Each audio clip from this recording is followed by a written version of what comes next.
Ya nada más ustedes me dicen a qué horas damos el banderazo y empezamos. Excelente. Sí, vamos a esperar, yo creo que un minutito más. Sí, a que se Ujú. cumpla, ¿verdad? Sí.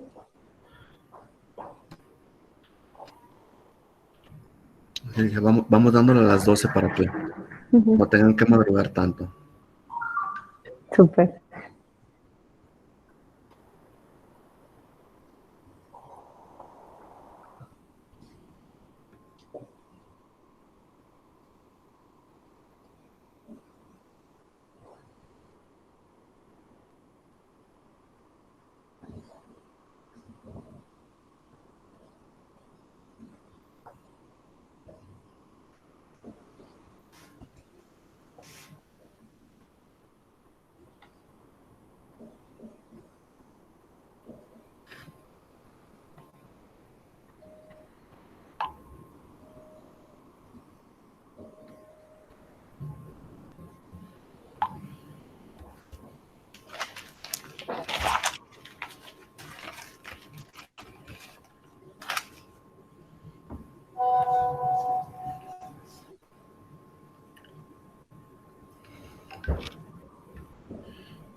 Bueno, pues ya son las 12.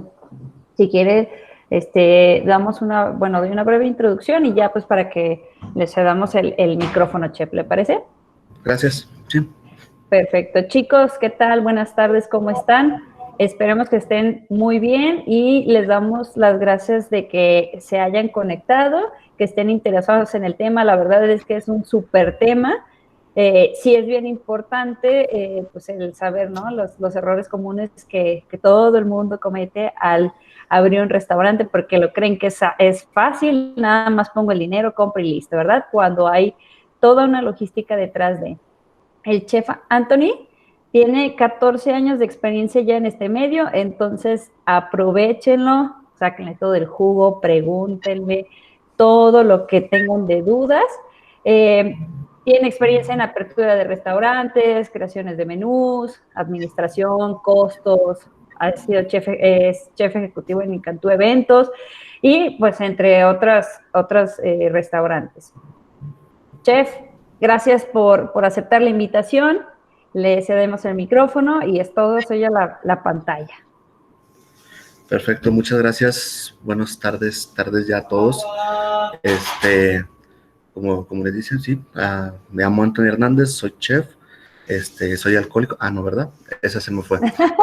Este, y pues sí, ya tengo un pequeño ratito dedicándome a esto del mundo gastronómico y pues estamos aquí con toda la intención de compartirles un poquito de mi experiencia. Espero que les sirva a todos. Si van teniendo dudas o preguntas, vayan poniéndolas en el chat.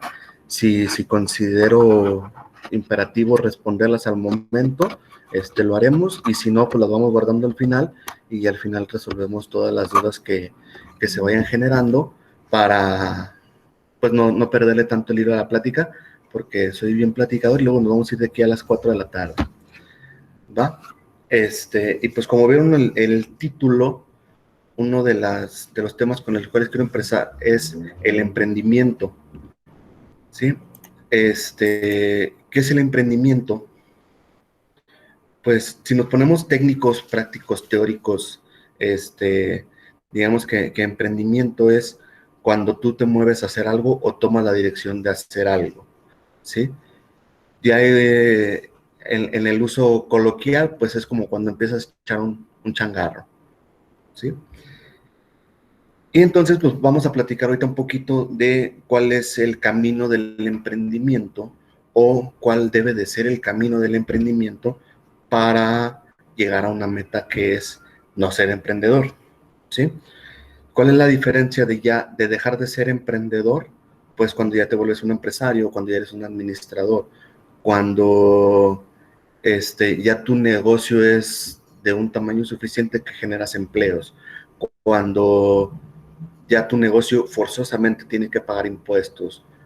O sea, hay varias situaciones a grandes rasgos, ¿sí? Sin términos tan técnicos, que nos hacen dejar de ser emprendedores y nos convierte en empresarios o administradores, ¿sí? Entonces, por lo general, cuando empezamos con un emprendimiento, empezamos con un autoempleo.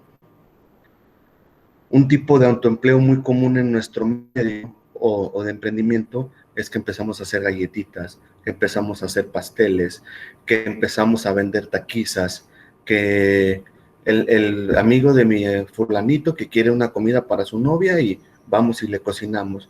Y entonces ya nosotros lo vemos como un emprendimiento porque nosotros ya estamos utilizando nuestras habilidades y conocimientos para empezar a generar ingresos.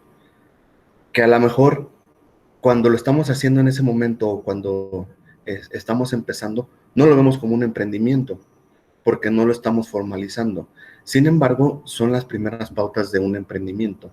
Cuando me dice mi mamá, hoy haz la carne en su jugo tú, y tú vas y compras y haces la carne en su jugo, y te empiezas a dar cuenta que tú eso lo puedes hacer para vender, ahí tú ya estás empezando con el chip de emprendimiento.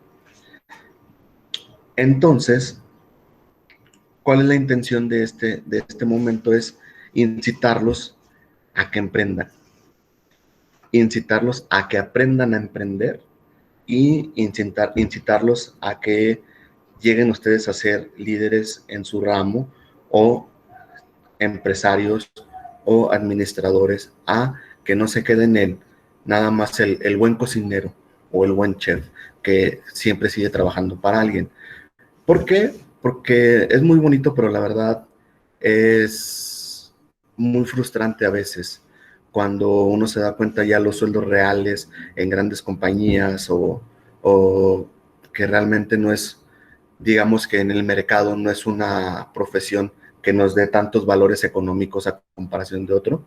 Por ejemplo, hablando en términos prácticos, un recién egresado de gastronomía, el promedio de lo que puede empezar a ganar es de 8 a 10 mil pesos cuando les va muy bien. El promedio real de lo que gana un egresado de gastronomía es 6 mil pesos aproximadamente. Y hay otras carreras, ingenierías, etcétera, donde un egresado fácilmente puede estar cobrando 20 mil pesos como recién egresado. Entonces, obviamente hay excepciones, obviamente no todos como se dicta, pero sí son situaciones muy certeras y es la realidad. Y platíquenlo con sus instructores, platíquenlo con sus compañeros, con la misma gente que ya trabaja, pues no me dejará mentir que realmente es cómo se va llevando este proceso.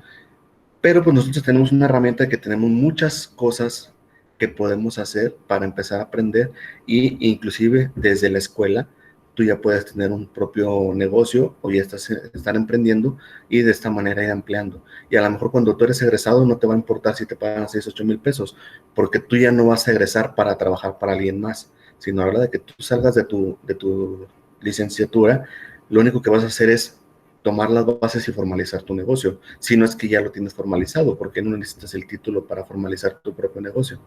Entonces, ¿cuáles son las habilidades o características que necesita una persona para ser emprendedor? Primero, es definir tus necesidades. ¿A qué me refiero? ¿Por qué ser emprendedor? Es una pregunta de introspectiva. Yo debo de preguntarme, ¿por qué quiero ser emprendedor?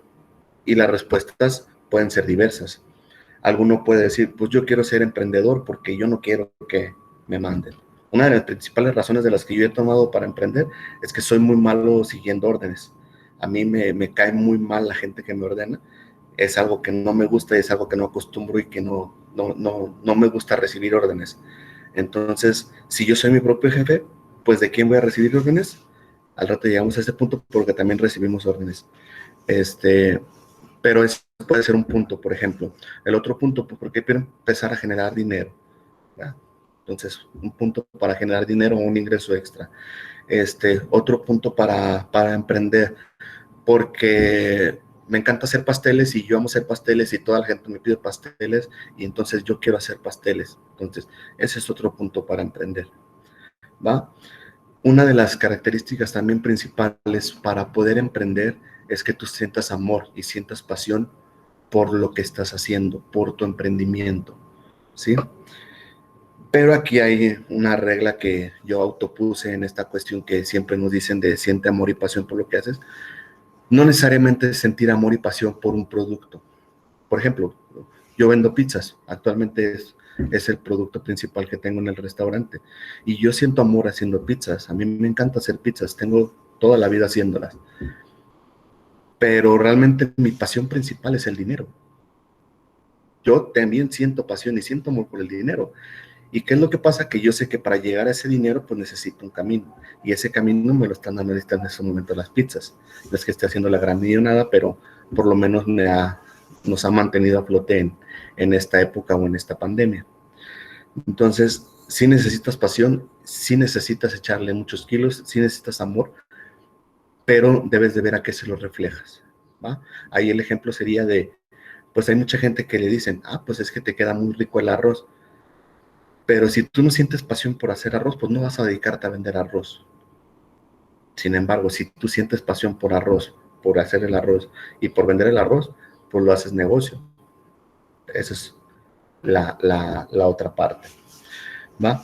Siguiente punto, para ser un buen emprendedor, necesitas mucho autocontrol. ¿A qué me refiero con autocontrol? Un ejemplo bien fácil. Yo estoy trabajando para alguien más, soy un cocinero B, soy conformista, no me importan mucho las situaciones, voy y hago mi chamba, llega el fin de semana, me pongo una peda bien sabrosa y el domingo pues me amanezco bien crudo. Entonces, ¿qué pasa? Pues simplemente no voy.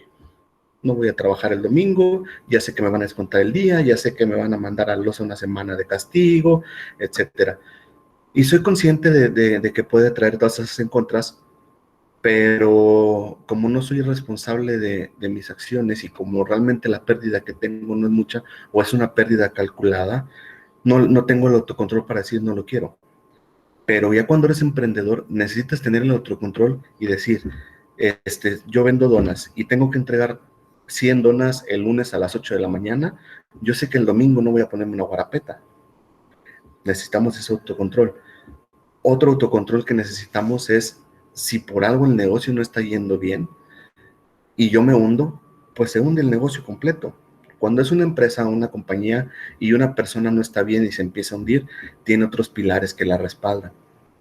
Generalmente cuando estamos empezando con un emprendimiento no tenemos esos pilares.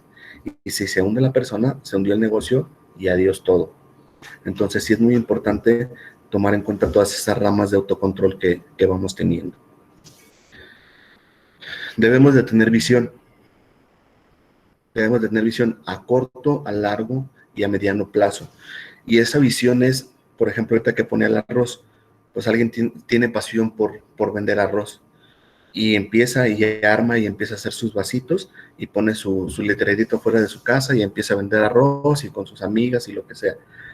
Pero necesitas tener la visión de darle un crecimiento más adelante y después ya no nada más va a ser arroz, ya luego es arroz y frijoles. Y luego ya nada más es en la puerta de tu casa ni con tus amigas, ya vas a las tienditas de tu colonia y ya les vendes arroz y frijoles a las tienditas de tu colonia. Entonces, necesitas tener una visión clara de hacia dónde quieres ir para que sea más fácil encontrar el camino de cómo debes de llegar. ¿Va?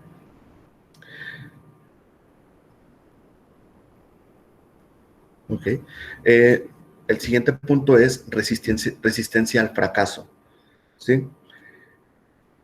El emprendimiento, al igual que casi cualquier negocio, tiene un porcentaje de fracaso. Y ese porcentaje muchas veces es muy alto, y sobre todo si es tu primer negocio. Yo, una de las vertientes de esta charla es los errores. Quiero platicarles un poquito de los errores. Si resumimos los 14 años de experiencia que tengo, las aperturas de restaurantes que he tenido, propias o ajenas, la mayoría, o si sacamos un porcentaje, ahorita el 80% de mis aperturas han sido fracasos.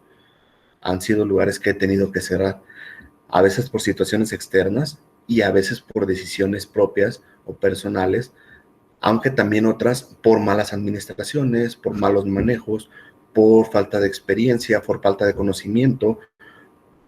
Van siendo varias situaciones las que terminan dándote la situación de que tú tengas que cerrar un negocio.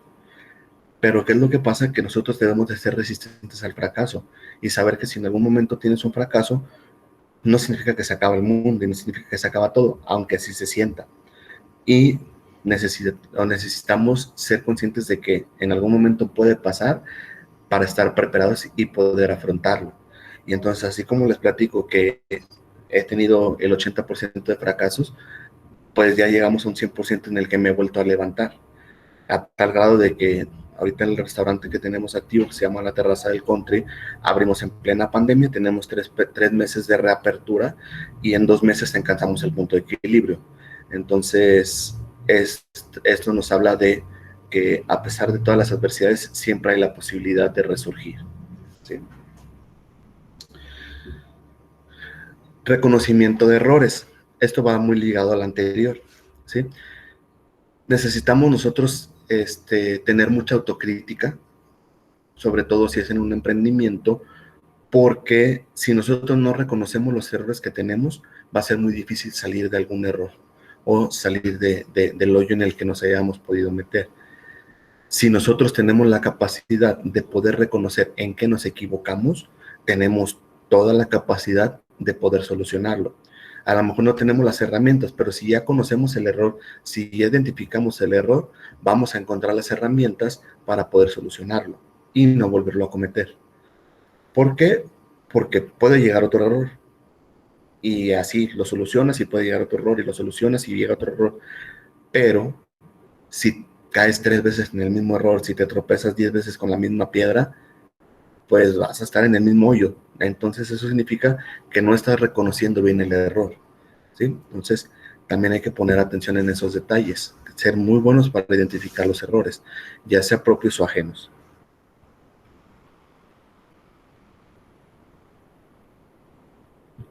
¿Sí? Debemos de tener mucho pensamiento estratégico y dónde comunicar. ¿A qué me refiero? Pensamiento estratégico es el que tú puedas, bueno, yo más o menos me imagino así cuando lo hago yo es, me salgo de mi cabeza y veo cómo está pasando todo desde fuera. Y entonces al tener esa otra perspectiva te da la oportunidad de ver qué estás haciendo bien, qué estás haciendo mal, cómo deberías de hacerlo, hacia dónde tomas decisiones, hacia dónde diriges algunas cuestiones, situaciones o otras cosas. Y eso te da la capacidad de que tus decisiones sean las más correctas o las más adecuadas para el momento, ¿sí? Y el don de comunicar es el que tú puedas transmitir ese conocimiento o ese pensamiento y ese conocimiento y esa dirección de decir voy para acá o voy para allá, ¿sí? Ahora, ¿a quién le comunicamos? A cualquiera, a todos. Debemos de ser buenos comunicando con todos. Uno puede decir, ya soy emprendedor, pero ya tengo alguien que me ayuda, entonces necesito yo tener buena comunicación con quienes van haciendo mis pilares, porque ellos deben de estar en sintonía y debemos de jalar todos hacia el mismo lado. Debo de tener comunicación o buena comunicación con mis proveedores, por ejemplo. Debo de tener también esa buena comunicación con mis clientes. ¿Por qué? Porque eso también a la larga me va a generar más clientes. Entonces, necesitamos dominar mucho el cómo comunicarnos con las personas y ese pensamiento estratégico de cómo vas a ver generalmente todo el funcionamiento, todos los engranes y irlo llevando mano a mano, ¿no?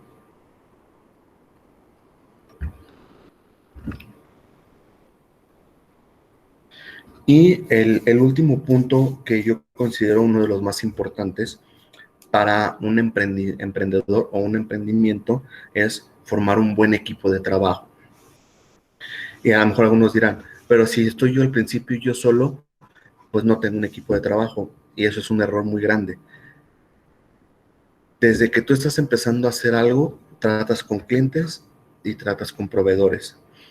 Y a lo mejor no lo parecerá, pero ellos son parte de tu equipo de trabajo.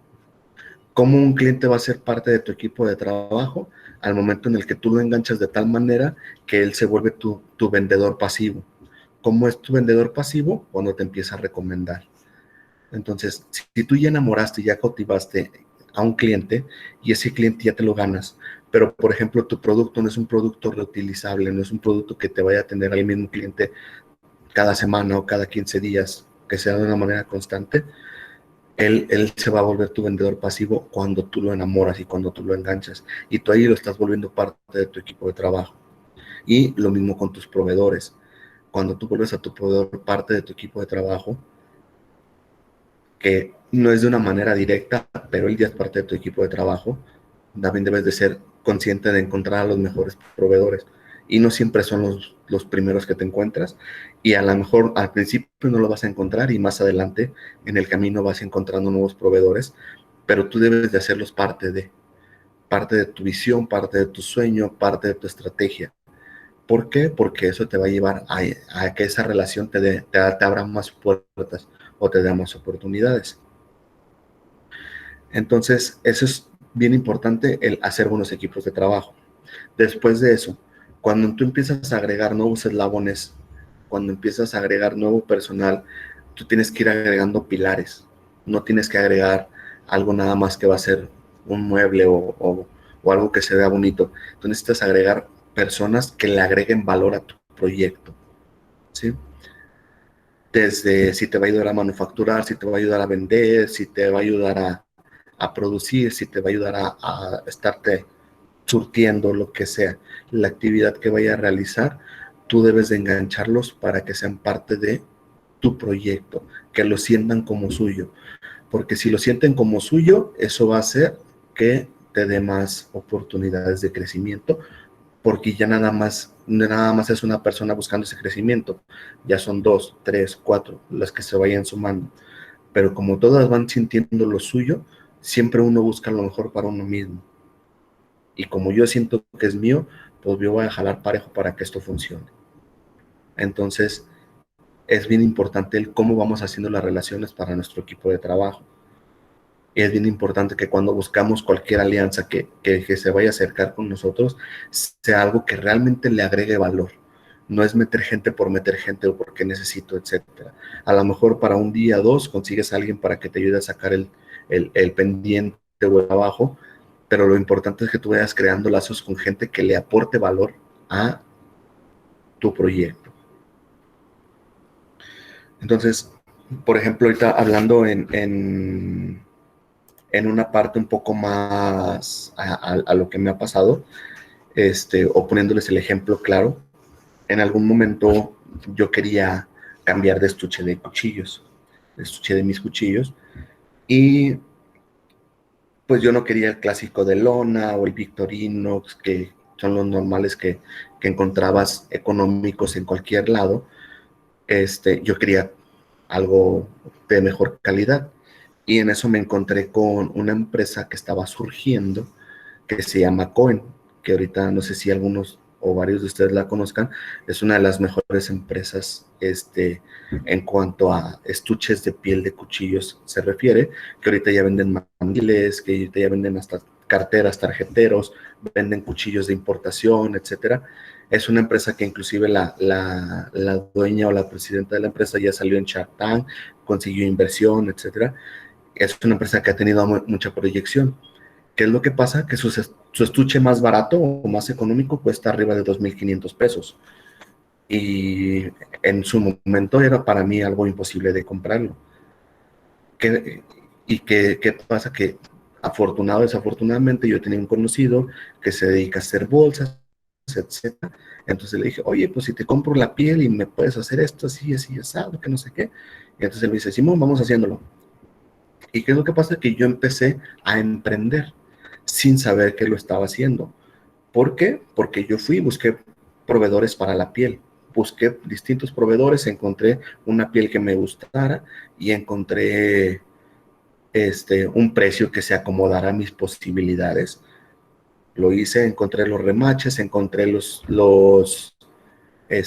todos los accesorios que conlleva. Buscamos, destruimos mi estuche que tenía de lona, sacamos unos moldes, lo armamos y terminamos haciendo uno a las necesidades que yo tenía, al precio que yo tenía. porque yo en hacer el prototipo me gasté aproximadamente 450 pesos, pero llegué a obtener un producto que era el que yo quería a las necesidades que yo tenía. Y cuando lo empecé a usar, pues de repente salió el amigo que está muy chido, que no sé qué, y dónde lo compraste, que yo lo hice. Dice, pues hazme uno. Y entonces, ya cuando llega a ese punto de yo tener que venderlo, o de yo querer venderlo, pues yo prácticamente ya tenía todo. Yo ya tenía todas las bases, ya tenía proveedores, ya tenía los machotes, ya tenía los moldes de cómo hacerlo, ya tenía quien me lo iba a fabricar. Yo lo único que tuve que hacer fue preguntarle, oye, me lo hiciste de compas, que le invité una chela, así que no sé qué, pero ¿cuánto me vas a cobrar por hacerme cada uno? Llegamos a un precio, entonces ya le dije a mí, sí, te cuesta tanto. Pero entonces yo ahí ya no le vendí solo uno. Yo a él le dije, te lo regalo y si empiezas a vender. Se lo regalé y empezó a vender. Creo que vendió uno o dos, pero yo ya lo vi como un negocio. Y entonces empecé a hacer otros, les tomé fotos, subí a redes y luego de repente ya cuando menos pensaba yo ya estaba mandando estuches a Estados Unidos. ¿Qué pasa? Que pues yo estaba muy feliz, me hacían una compra previa, yo no tenía stock, yo ya tenía todos los moldes, entonces a mí me hablaban y, oye, necesito uno, va, te lo preparo, lo tienes en una semana. No necesitaba prácticamente invertir nada, porque si no tenía una venta no necesitaba producirlo, entonces ya hasta que lo vendía y que cobraba un anticipo por la venta, ya empezaba a producirlo. Y eso me fue abriendo como que ciertas puertas. Luego después a un contacto que me compró unos en Estados Unidos, empezó a pedirme más, etcétera, y entonces lo empecé a convertir en un negocio. Y aquí es donde entra la parte que les decía los fracasos. En esa época fue cuando se desploma el dólar, o el peso más bien frente al dólar, y de yo estar pagando a 10 pesos el decímetro de piel, lo terminé pagando a 35 pesos el decímetro de piel, y digamos que dentro de mi nicho de mercado, o la principal herramienta que yo tenía para vender a contra de mis competidores, era el precio, porque yo daba un precio mucho más económico, porque yo los daba en 990 pesos, me parece, y la competencia más cercana que tenía, que era Cohen, los vendía en 2200. Entonces eso automáticamente hacía que yo pudiera hacer una mejor opción para mis clientes. Pero ¿qué pasa? Que con el cambio del dólar, yo ya no pagaba a ese precio y yo ya no podía dar ese precio. De hecho, los últimos dos estuches que yo vendí, los vendí con pérdidas por eso, porque yo los vendía a un precio y los pacté a un precio, y cuando yo tenía ya el compromiso de hacerlo, yo ya compré la piel a otro precio y entonces yo los vendí con pérdidas. ¿Qué pasa? Pues está bien, haces el ajuste, cambias el precio y dejé de vender. Después de que cambié el precio, porque al primero se los vendía al precio respetado, después de que cambié el precio dejé de vender estuches. No vendí ni uno solo más. Apenas porque todavía tengo la página de Facebook activa. Hace 2 meses me llegó un mensaje de que le interesaba, pero a este punto ya no tengo el proveedor, ya no tengo a la persona que me los hacía, ya no sé, ni siquiera tengo pasado por mi mente cuánto cuesta la piel, etcétera. Pero es una parte que me dejó mucho aprendizaje de poder decir, de algo que ni siquiera pensabas que estabas haciendo, estás haciendo un negocio, o ya estaba emprendiendo, de algo que ni siquiera era mi intención. Entonces, ya cuando yo empecé a dar esa parte del querer hacerlo negocio, funcionó.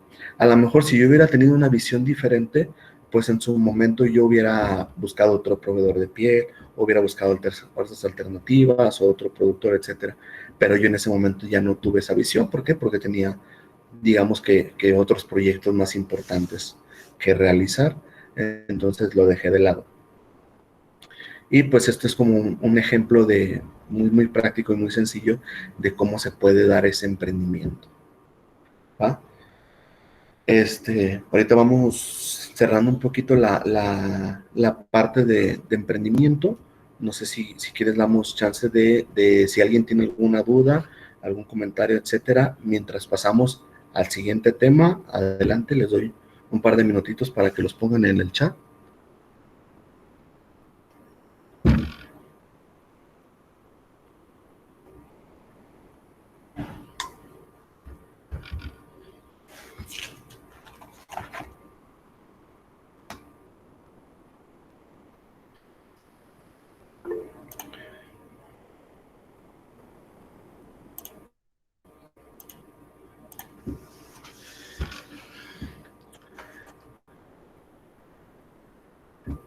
Bueno, entonces seguimos con el siguiente tema.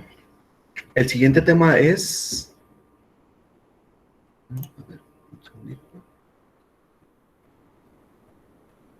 ok, igual al ratito vemos lo de los estuches.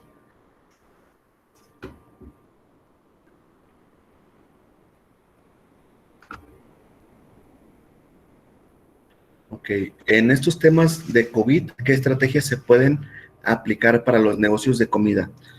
Pues está bien sencilla la pregunta, o bueno, más bien sencilla la respuesta.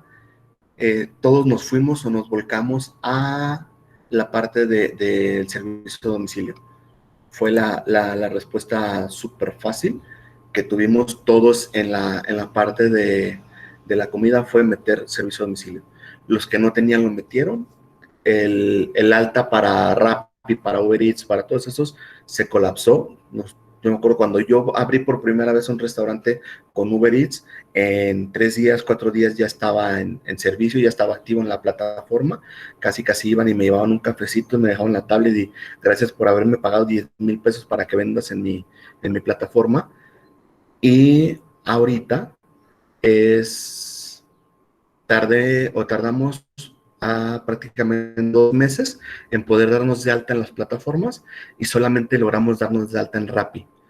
En Uber Eats sigo esperando respuesta, en Didi Food sigo esperando respuesta y en Sin Delantal sigo esperando respuesta. Entonces, ¿qué es lo que pasa? Que los que no teníamos, o la mayoría que no teníamos, nos enfocamos a conseguir o un repartidor o tener herramientas para poder repartir. Eso es un poco de la parte.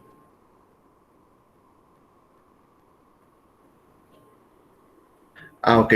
Una buena experiencia de servicio. Yo creo que lo más importante en este tiempo es crear un ambiente de seguridad sanitaria, que a la hora de que vaya un cliente al lugar, sí, por ejemplo, ahorita yo últimamente he visto muchos comentarios es que tus tapetes secos no sirvieron de nada, tu protocolo no sirve de nada. Y sí pasa, yo de repente que vas a un otro lado, pues quieres pasar y el tapete que tienen supuestamente para limpiarte las suelas de los zapatos, ni siquiera tiene líquido. Entonces, lo importante ahorita es sí crear una atmósfera salubre, que se sienta salubre para los ojos del cliente. Desde que llega, que vea al cliente, que si haya alguien en la puerta para que le esté tomando la temperatura, porque si hay alguien en la puerta que te está tomando la temperatura, significa que se la tomó alguien que entró antes que tú, o que se la va a tomar a quien entre después que tú. Entonces eso también es bien importante. Ya dejaremos de tema al lado el tema de sirve o no sirve tomar la temperatura, el gel antibacterial, eso son los protocolos que nos han dado. Aquí lo importante es seguirlos al pie de la letra. Que desde que te sientas y sientes tu mesa limpia, se ve limpia, o que te esperen un momento para que la saniticen enfrente de ti, aunque la mesa esté limpia, que se sanitice, que vayas y los baños se sienta también que están limpios. Creo que es lo más importante, que desde que tú entras veas todo el entorno, que realmente se están respetando las situaciones. O sea, luego de repente vas a lugares y hasta en el puesto de tacos, te das cuenta, hay puestos de tacos que tienen su lavamanos, que tienen su gel antibacterial, y tú ves a los taqueros con sus cubrebocas bien puestos. Y sigues yendo a otros puestos de taqueros donde ni siquiera se ponen el cubrebocas, ya ni hablar de que tengamos esa parte de lavarse las manos o gel sanitizante. Entonces creo que como empresarios es lo importante poder proyectar esa parte. Nosotros, por ejemplo, aquí en la terraza, inclusive sanitizamos aproximadamente cada 6-7 horas o 2 veces en el turno, más fácil, y se nota, o sea, se ve, tú ves a la gente limpia, desde que entra se siente el aroma, procuramos que siempre haya alguien en la puerta para estar recibiendo y tomando esas partes. ¿Va? Igual, no sé si terminé de resolver la duda, si no, le seguimos profundizando un poquito más. Ok. ¿Dónde queda tu restaurante y por qué escogiste ese lugar? Ok, mi restaurante está en Ávila Camacho y Circunvalación, a una cuadra de Circunvalación sobre Ávila Camacho. ¿Por qué escogí este lugar? Es un poquito complicado. Cuando empezamos el proyecto de abrir ese restaurante fue hace 6 años aproximadamente, con mi socio, con un socio que tengo, que organizamos eventos sociales, y estábamos buscando un lugar donde poner un restaurante. Nuestro presupuesto era relativamente limitado y encontramos un lugar por Niños Héroes. Nos gustó, ya estaba semi amueblado, ya prácticamente para en una semana poder empezar a operar.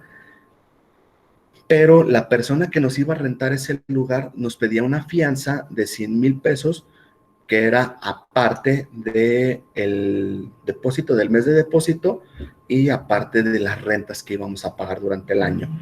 Entonces, pues al principio, digo, como realmente nos gustaba mucho el lugar, buscamos alternativas. Entonces platicamos con otra persona que era conocido de nosotros, que ahora también es nuestro socio, y le dijimos que él tiene muchas bienes raíces, él renta cosas, él renta casas, etcétera. Entonces le preguntamos, oye, pues esto de la fianza, que no sé qué, nunca lo habíamos visto, pues asesóranos, ¿no? Entonces él nos lleva y ya nos dice, pues, a ver, mis muchachos quieren abrir aquí, pero ¿qué pedo con la fianza?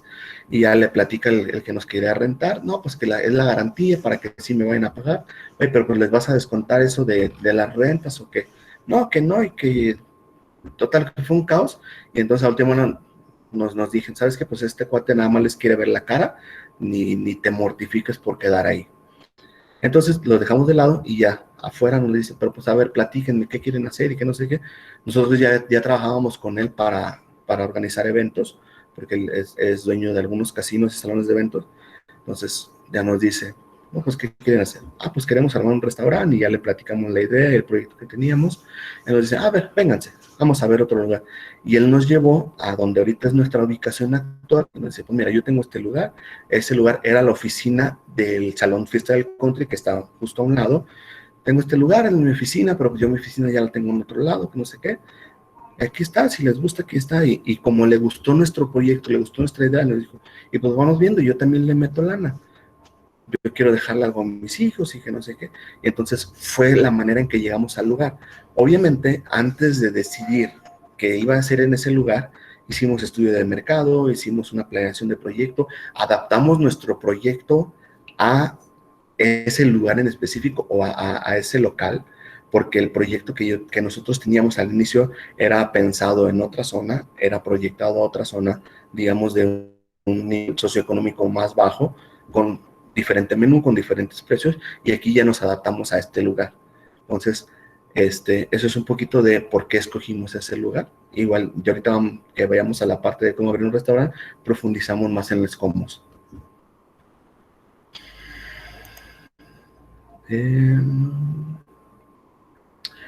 Pablo Valdés, ¿cómo hace rentable tu producto si en las plataformas de reparación las ventas bajan al subir el precio, pero si no le subes los precios pierdes?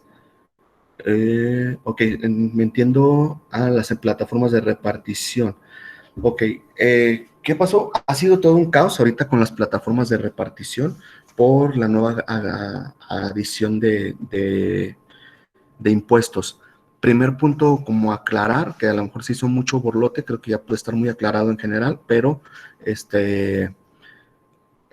digamos, si tú estás previamente a la reforma que hubo con el SAT, si tú ya declarabas impuestos, ya lo hacías de manera correcta, la devolución del ISR o el doble ISR que supuestamente te estaban cobrando mediante plataformas, tú ya lo estabas pagando, por eso se dice doble. Entonces tú nada más hacías el ajuste, tú mandabas a Uber Eats que sí estás registrado, que sí estás dado de alta, que sí estás al corriente con tus impuestos, y ellos ya te dejan de quitar ese ISR porque ya lo está pagando. Tú compruebas que tú ya se lo pagas al gobierno, entonces Uber Eats ya no lo paga. ¿Qué es lo que pasa o cuál es la reforma? A pocas palabras, todas las plataformas digitales tienen que pagar el impuesto que tú pagarías, como por ejemplo un patrón. Cuando uno trabaja para alguien o cuando uno es empleado, uno paga impuestos si tu patrón paga impuestos. ¿Qué pasa? Que tú los pagas a través de tu patrón.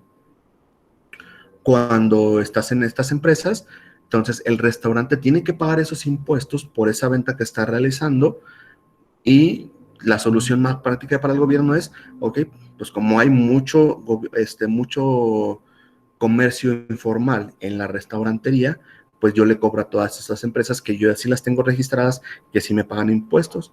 Entonces, si yo no estoy registrado, dado de alta ante el SAT, yo pago esos impuestos mediante esa plataforma. Cuando tú sí pagas tus impuestos, entonces tú ya no necesitas que la empresa te lo descuente, tú lo pagas por aparte. Y otro tema muy importante es las altas demandas. Y pues sí, la verdad es que las comisiones en las aplicaciones son bastante altas. La más alta me parece que es Uber Eats, creo que 25, 28%, 30%. Una de las más bajas, por ejemplo, es Rappi, que te da bueno, la más baja es sin delantal, pero no es tan eficaz.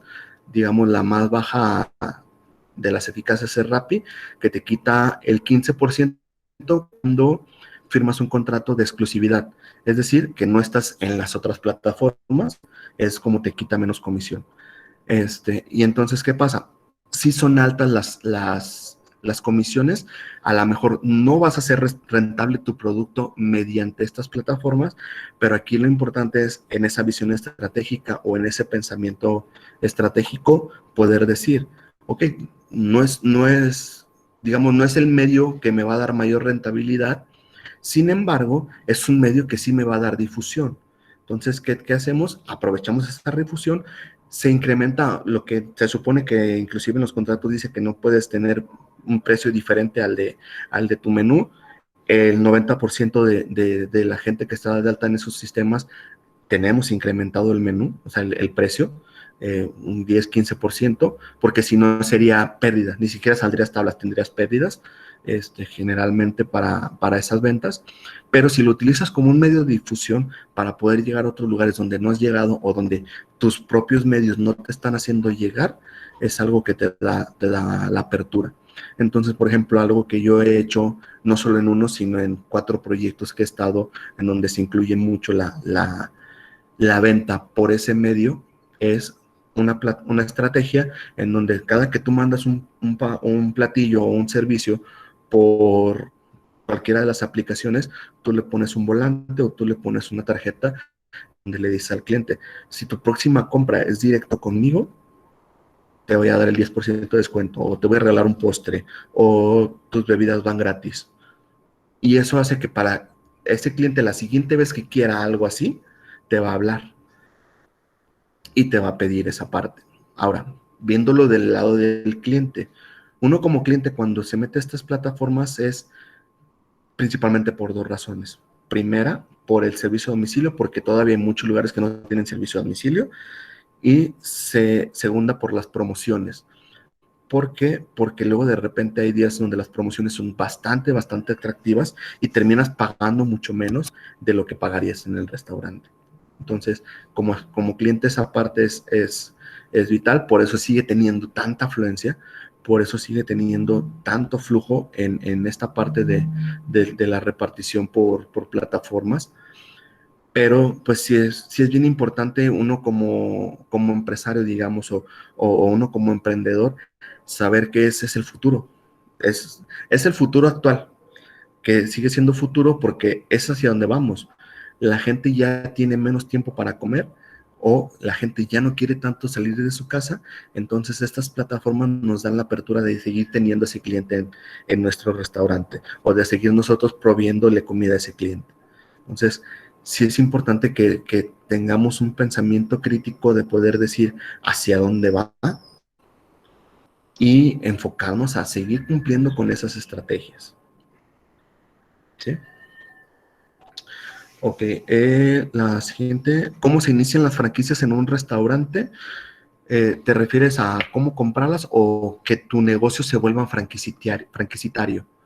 Eh, si lo que quieres es que tu negocio, volverlo franquicia, digo, hay empresas que se dedican, que te compran el negocio para hacerlo franquicia, y ellos ya tienen todo resuelto. Si tú quieres tu propio, digamos, tú ser el administrador de las franquicias, es bien complicado.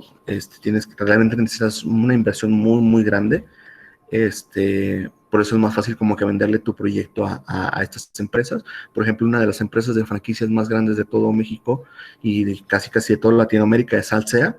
Alsea es la dueña de Burger King, de Italianis, de Chili's, de Starbucks. Tiene diferentes como que ramas de Starbucks en México, por lo menos en México. No sé si también en Latinoamérica. Y para tú poder llegar a esas empresas, necesitas que realmente tu proyecto sea de mucho valor, sea muy diferente, o sea algo que no vas a encontrar en cualquier lado. Necesitas darle mucha formalidad, mucha estabilidad, que tenga todos los protocolos bien definidos, que tenga todos sus recetarios, que tenga una estandarización excepcional. Realmente, pues como trabajan cualquier franquicia. Las franquicias venden sistemas. La franquicia no te vende una receta, la franquicia no te vende o no te compra una receta o un producto, la franquicia te compra un sistema. Un ejemplo muy fácil, porque McDonald's es un gran franquiciatario, es por el sistema. Tus hamburguesas rápidas, prácticamente al momento. Otro sistema, Domino's.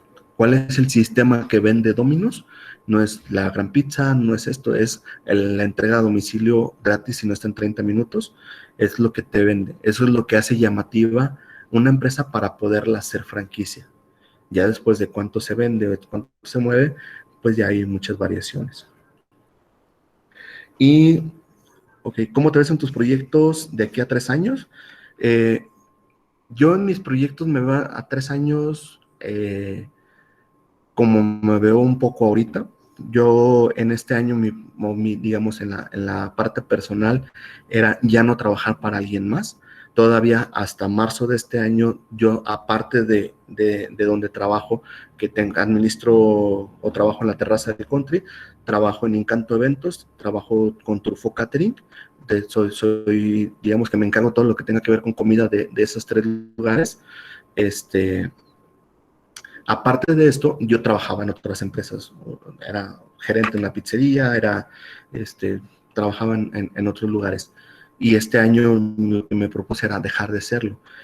A 3 años, y yo ahorita todavía actualmente cocino en la terraza, todavía me toca batear. No era mi intención, ya mi intención es más de cuestiones de administración y dirección. Por la pandemia, desafortunadamente, se nos cayó también el 80% del trabajo que teníamos, sobre todo en las empresas de organización de eventos.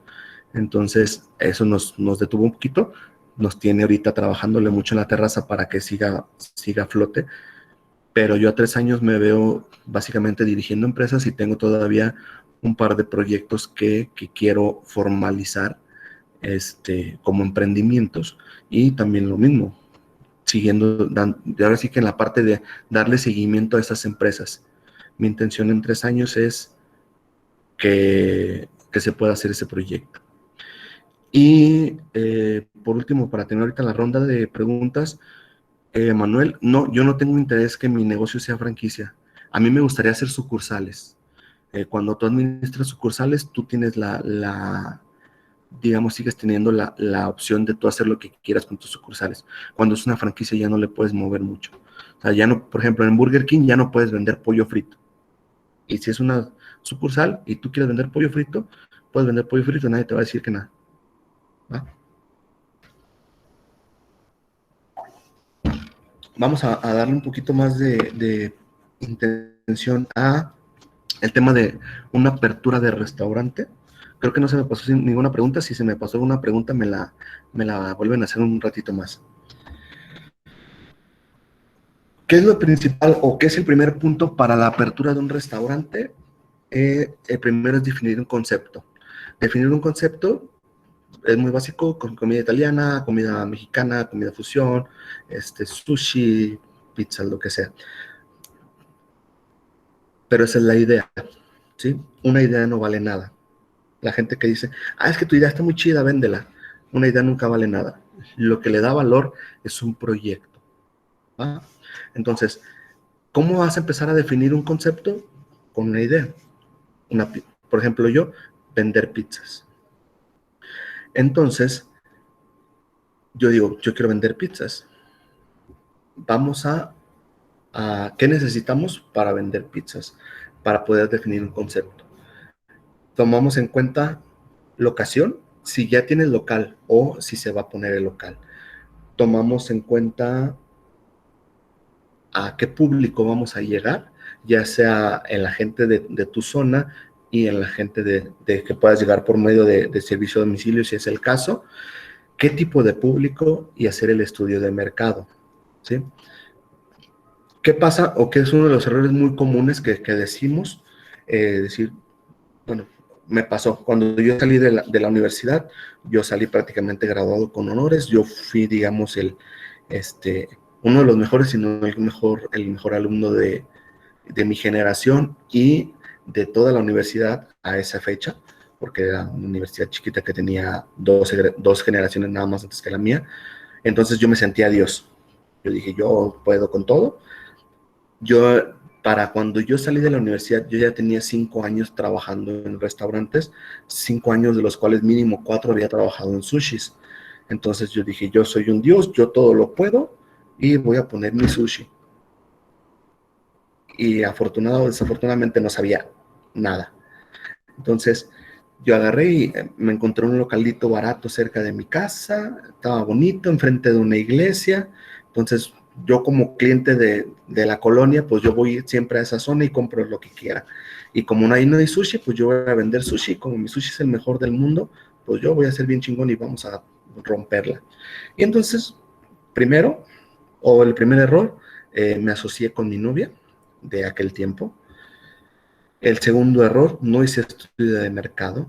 El tercer error, no tenía ni la mínima idea de cómo plantear realmente una buena estrategia para hacer funcionar ese negocio.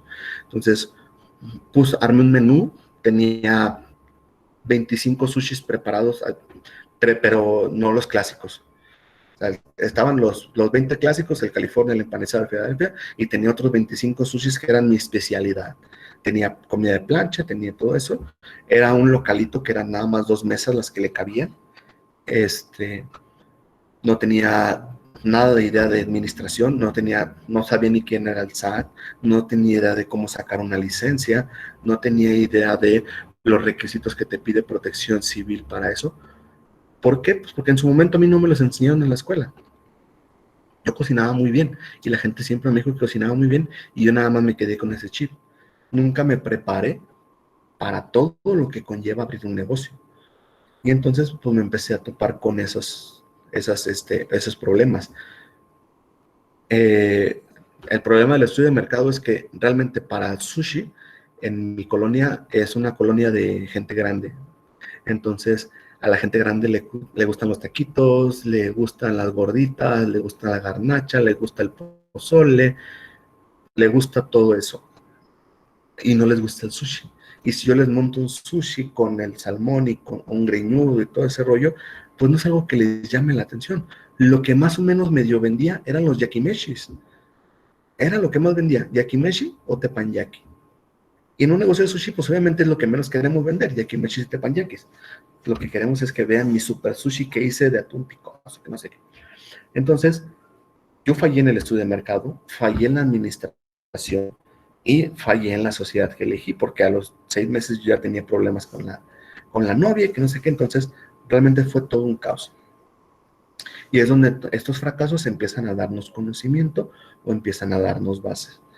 Entonces, sí, yo tenía un concepto muy definido, yo lo puedo llamar así, pero como no tenía un estudio de mercado, como no conocía el qué mercado, como no sabía si era caro o barato, en cuanto a toda la parte que tenía yo que tomar en cuenta, pues la verdad es que por eso fue un rotundo fracaso y duramos abiertos 4 o 5 meses. Entonces, ahí es donde empiezas a aprender de los errores. ¿Qué pasa? Pues, vuelvo a trabajar en otro sushi, vuelvo a trabajar en otros lugares, pero ya mi perspectiva era diferente. Yo ya no llegaba a un trabajo diciendo, yo soy Dios y yo fui el mejor de mi generación y yo voy a poder todo. Yo llegaba y intentaba aprender desde el lavaloza hasta del gerente, hasta del dueño. En la mayoría de mis trabajos yo duraba 8 meses, era como que mi tope. Nunca duré más de 8 meses en un trabajo. ¿Qué pasaba? Que yo llegaba y hacía mi mise en place en breve, me ponía a ayudar a un lado a otro, y luego de repente empezaba a ver cómo hacían inventarios. O luego de repente me iba con la cajera y empezaba a ver cómo hacía sus cortes. O luego de repente, pues, al mesero, está cobrando con terminal, o al mesero a ver cómo vende, cómo trata al cliente. Entonces, yo empezaba a aprender de todo mi entorno, trataba de absorber todo lo que tenía. Y cuando yo sabía que ya había absorbido todo lo que ese lugar me podía dar, yo renunciaba y me iba a otro. Y así estuve migrando durante aproximadamente 5 o 6 años por lugares, desde chiquitos hasta grandes compañías, con esa pura intención de yo empezar a conocer, de yo poder absorber todo ese conocimiento para yo después ponerlo en práctica en otros lugares. Y entonces ya más adelante se me dio la oportunidad de abrir un negocio ya no propio como tal. Digamos que yo me aprendí toda la apertura, era con un socio capitalista que él me dijo, ¿sabes qué? Pues mira, toda la vida en mi familia se han vendido comida, entonces yo quiero vender comida. Su familia tenía rosticerías de pollos, pues yo quiero pollos rostizados. Pero pues yo quiero pollos rostizados si tengo el dinero y quiero hacerlo más grande, entonces que sea un negocio o un restaurante de comida mexicana donde la base sea el pollo rostizado. Y entonces, ya con más bases yo, ya con más conocimientos, pues él me jala y me dice, pues yo necesito esto y ahí está, y tienes este capital y tienes todo esto y ármalo. Entonces, ahí es donde empecé yo a armar un proyecto ya estable, ya con conocimiento, en donde empiezas desde cero, desde la arquitectura del lugar, desde el poder definir, aquí va la cocina, aquí van los baños, este va a ser el servicio, etcétera, a la arquitectura de tu cocina, en donde dices, pues, ¿qué necesito desde cero? Porque el principal error que me he encontrado en muchas cocinas es que ni siquiera se molestan por tener agua para poder tener donde lavarse por lo menos las manos y no tienen desagüe. Entonces, ya desde cero, ¿sabes? Y desde antes de que empiecen a quitar y poner paredes, pues ya sabes que aquí necesitamos una línea de agua, necesitamos líneas eléctricas, y necesitamos un desagüe para poder lavar. Entonces, empiezas con esas bases y empiezas a darle esa forma. Pero ¿qué es lo que pasa? Que yo ya tenía estudios de mercado, yo ya sabía que si era una zona viable donde puedes vender ese tipo de comida, yo ya sabía qué precios, porque el dueño del lugar me decía, es que yo quiero producir 20,000 pesos mensuales porque mi negocio me da 20,000 pesos mensuales. Yo, ok, para producir esos 20,000 pesos mensuales tú necesitas vender a estos precios, necesitas este margen de utilidad y para llegar a esas utilidades necesitas gastar de esto y esto. Entonces, porque él me decía, pero yo quiero vender barato. Okay. Depende de qué proyectes como barato o de que sea tu perspectiva de barato, va a cambiar un poco la cosa, pero cuando tú ya tienes una experiencia, cuando ya tienes un plan armado, puedes lograr esa parte. De decir, necesito esto para poder dar estos precios. Son precios que en la zona sí se pagan o son precios que se pueden pagar. Das un menú acorde a ese precio, porque también es bien feo cuando llegas a unos tacos y los tacos te cuestan 20 pesos y es un taco con tortilla micro y con la carne así contada con 3 hebritas y las salsas malas. Porque también puedes llegar y comprarte un taco de 30 pesos donde es un taco enorme o delicioso, ¿va? Y ahí cambia la perspectiva de lo que es caro y qué es barato. Entonces, ya que definimos un concepto y ya que le dimos la estructura que se necesita si es rentable, si es una buena zona, si estoy pensando bien qué menú le quiero dar para esa zona, empezamos con ya la parte un poco más técnica, ¿sí? Partes técnicas, primero o la más importante para nosotros que nos dedicamos a la cocina, es la eficacia de la cocina.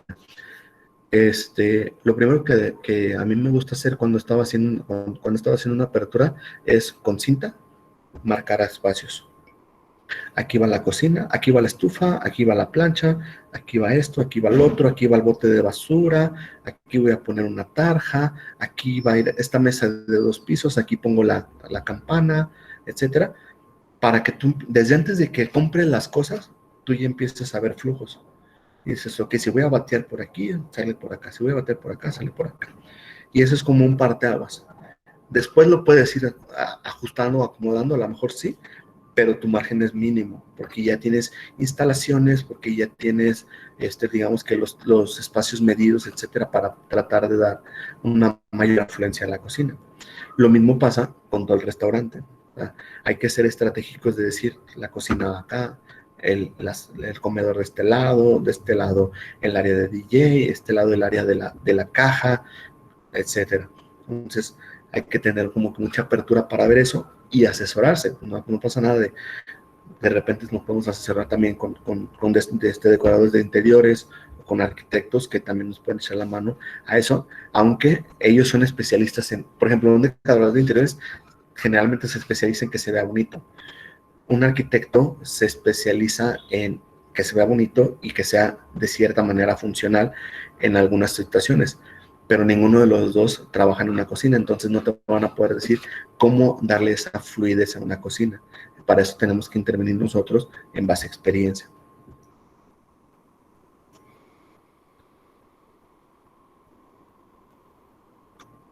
Ok, ya tenemos nuestro concepto definido, ya tenemos nuestro estudio de mercado, ya tenemos nuestros protocolos de fluidez o de eficiencia. Vamos a definir los menús.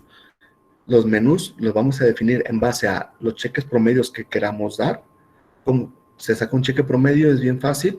En lo que es restaurantes, le ponemos una entrada, le ponemos un plato fuerte, una bebida, y eso nos daría un cheque promedio, digamos que de una manera muy sencilla. Obviamente fórmulas, obviamente estrategias para sacar los cheques promedios más específicos, pero ya esos van siendo más específicos ya cuando tienes definido qué tipo de concepto y qué tipo de menú vas a dar. Pero si tú tomas esas 3 cosas, de esa manera tú es bien fácil que saques un cheque promedio.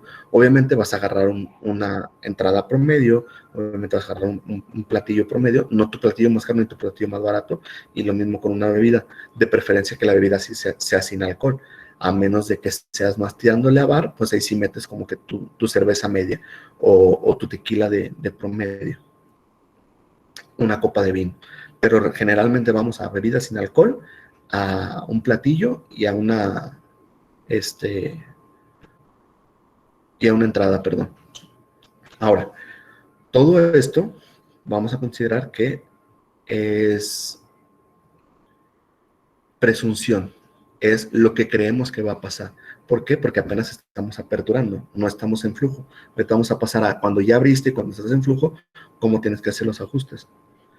Entonces, ya que tienes tu cheque promedio, que dices, bueno, yo quiero que mi cheque promedio sea de tanto, no sé, de 130 pesos por persona, entonces ya sabes que son un platillo de 80, una bebida de 20 y una entrada de 30, 40 pesos. Entonces, ¿qué necesito para yo llegar a una entrada de 40 pesos? Necesito que sea un costo de 12 pesos. Entonces, tú sabes que tienes un costo de 12 pesos y con eso empiezas a trabajar el menú. A mi intención, o más bien a mi experiencia, yo trabajo mejor cuando ya sé con qué presupuesto cuento.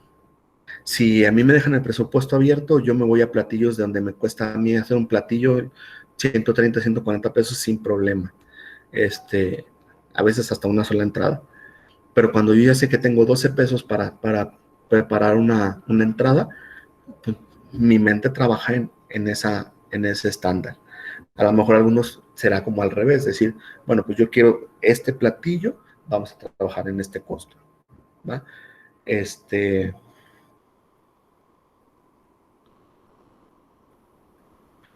Entonces, ya que definimos los menús, vamos haciendo las pruebas y tenemos que hacer, o es bien importante que hagamos unas preaperturas. ¿Cómo vamos a empezar a hacer preaperturas?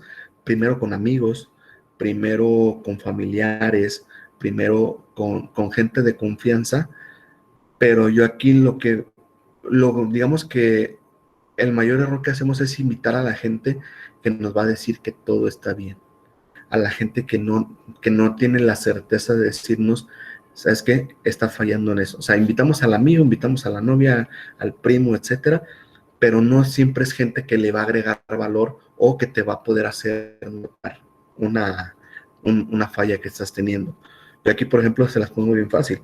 Si van a aperturar un restaurante, inviten a sus profesores, inviten a los chefs que tienen, inculcándoles esta bonita profesión, porque ellos ya tienen una visión más amplia. Ellos no se van a tentar el corazón de decir, esto está mal. Y tú al principio lo que necesitas es que te digan que está mal, que a lo mejor tú no lo estás viendo, para que lo puedas corregir desde antes de que tú abras, no cuando ya abriste. Ya para cuando invitamos a la mamá y al papá y todos ellos van a llegar y es natural que ellos te van a decir, esto está muy rico, esto está muy bonito, esto está bien. Y si alguien nos dice que está bien, nosotros nos quedamos con que está bien porque así lo hicimos. Pero muchas veces no estamos sabiendo de hacia dónde va. ¿Por qué? Porque no nos están dando esa apertura. Entonces, sí es importante ir haciendo esas preaperturas. Esas preaperturas a veces se van a ir 2 meses o un mes antes, ¿eh? Porque a veces en lo que están los albañiles en un lado y otros en otro lado, nosotros ya estamos haciendo pruebas de menú y ya estamos haciendo posteos, que ese es otro punto. A la par de ir haciendo las pruebas de menús, es muy importante ir haciendo nuestros costos reales. ¿Qué es esto? Que desde que vas a hacer, no sé, un salmón a la parrilla, pues tú ya sabes cuánto le vas a poner el salmón, le anotas. 100 gramos de salmón, 200 gramos de salmón, que van a llevar a espinacas, pues tanto de espinaca, que va a llevar la salsa fulanita, tanto de salsa fulanita. Entonces, prácticamente aquí ya todos sabemos hacer una receta, subrecetas, etcétera. No creo que tenga que profundizar tanto en eso, pero sí es importante que al momento que estamos haciendo nuestras pruebas de menú, todo llevamos un registro. Si hacemos una modificación y decimos, ¿sabes qué? De salmón en 100 gramos no, mejor vamos a 200, se haga la corrección y a 200. Y eso les va a facilitar mucho para que a la hora de que terminen sacando sus costos reales, para que puedan dar su pricing o hacer para que puedan poner los precios o establecer los precios de su carta, es mucho más fácil. Una apertura con proveedores, ¿crees que es buena idea? Fíjate que sí es buena idea, ¿eh? Por ejemplo, yo platico demasiado con mis proveedores. A veces me tardo más tiempo platicando que lo que me tardo surtiendo, porque ellos a veces hasta te dan más ideas. Es decir, no sé, por ejemplo, ahorita yo con las pizzas. Yo llegué con mi proveedor de cremería, que le tengo confianza de toda la vida, que ya he trabajado con él, y llego y, oye, pues a ver, este queso y este queso, y ya lo estás probando y todo, y entonces de repente te dice, oye, ¿por qué no le metes tal queso? Oye, ¿por qué no les pones aquí? Entonces, ellos también te pueden dar ideas, y ¿quién conoce más su producto que su proveedor? Entonces, a lo mejor nosotros conocemos, sabemos cómo trabajarlo, sabemos cómo darle una proyección, pero el que conoce el producto desde la base es tu proveedor. Y si tu proveedor no conoce el producto desde la base, cambia de proveedor.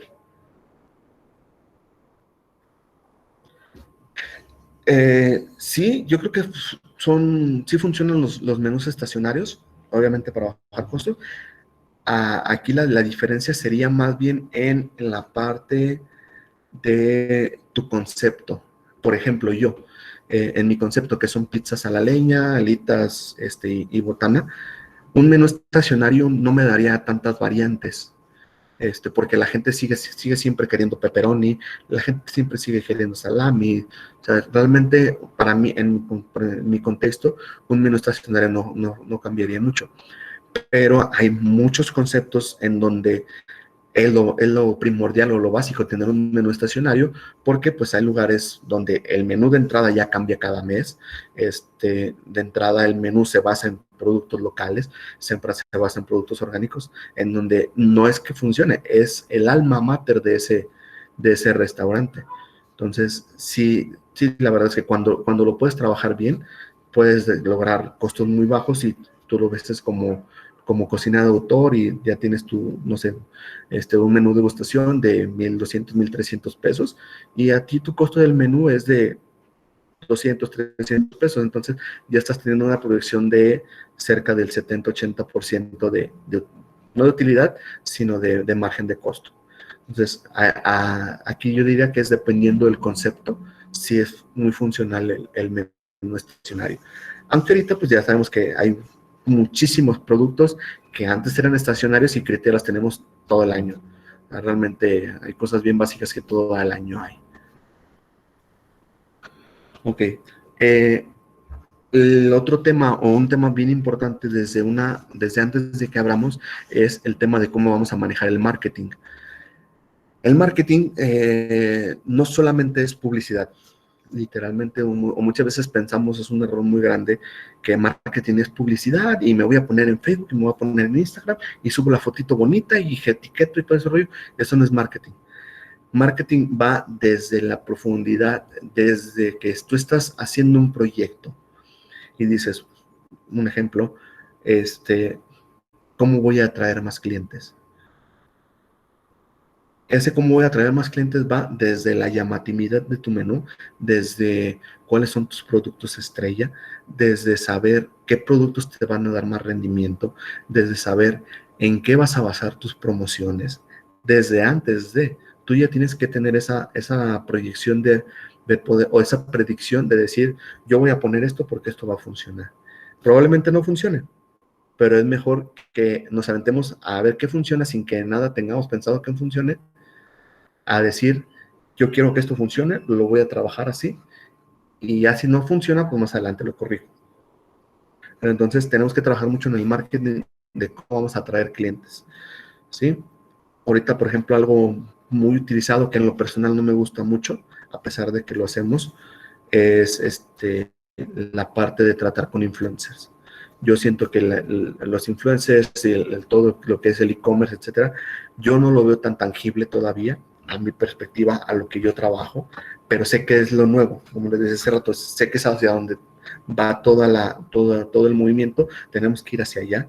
Entonces, tu marketing va entrando desde antes de que tú abras, tú ya vas a traer a tus influencers y van a ver la apertura y ellos te van a empezar a recomendar, ellos van a visitar tu lugar antes de que abras. Entonces, eso para ellos es como, wow, me invitaron acá y que no sé qué. Entonces, ellos te lo van a empezar a vender. Desde ese momento tú también ya estás trabajando tu marketing. Ahora, si eso es como un nivel en el que no quieres llegar, tú vas a trabajar tu marketing desde que empiezas a dar promociones. De decir, ok, la promoción de apertura van a ser todas las bebidas gratis durante un mes. O la promoción de apertura, pizza, pepperoni 2x1. Entonces tú ya estás trabajando ese marketing. ¿Qué es lo importante? Es que haya congruencia entre el mercadeo que estamos dando con lo que podemos ofrecer, ¿sí? El hecho de decir, la pizza pepperoni en Little Caesar cuesta 79 pesos y yo quiero darla más barata que 79 pesos, no siempre funciona. Les voy a poner un ejemplo muy claro. Hay unas pizzas que se llaman Black Albahaca. Las conozco muy bien porque son competencia directa. Entonces tienes que conocer a tu competencia. Y las conozco muy bien desde antes de que fuera mi competencia, porque yo era cliente de ellas. Entonces, son unas pizzas que eran muy buenas. Pusieron una promoción durante la pandemia en donde te daban 2 pizzas por 100 pesos de pepperoni. Y tú dices, bueno, sí, de ir a Black Albahaca a ir a Little Caesar, pues prefiero ir a Black Albahaca por 2 pizzas por 100 pesos. Pero luego te topas con la desilusión de que es una pizza mal hecha, que no está bien cocida y que tiene 3 pepperonis. Entonces dices, esta pizza no vale 50 pesos. Y ahí es donde tu marketing está mal hecho porque sacrificas calidad por costo. Entonces, eso es algo que hacemos muy comúnmente. Sacrificamos calidad para bajar costo y meter una supuesta promoción. Y sí, va a llegar la gente y te lo va a comprar. Pero ahí, más que ganar un poco de difusión, estás perdiendo clientes. Entonces, ese marketing debe de ser congruente con lo que tenemos para ofrecer, ¿sí? Sí tenemos que tomar en cuenta la competencia, debemos de saberlo, porque eso nos va a dar la pauta de hacia dónde dirigir nuestro marketing, pero es importante que sepamos que no se debe de sacrificar nunca la calidad por dar una buena promoción.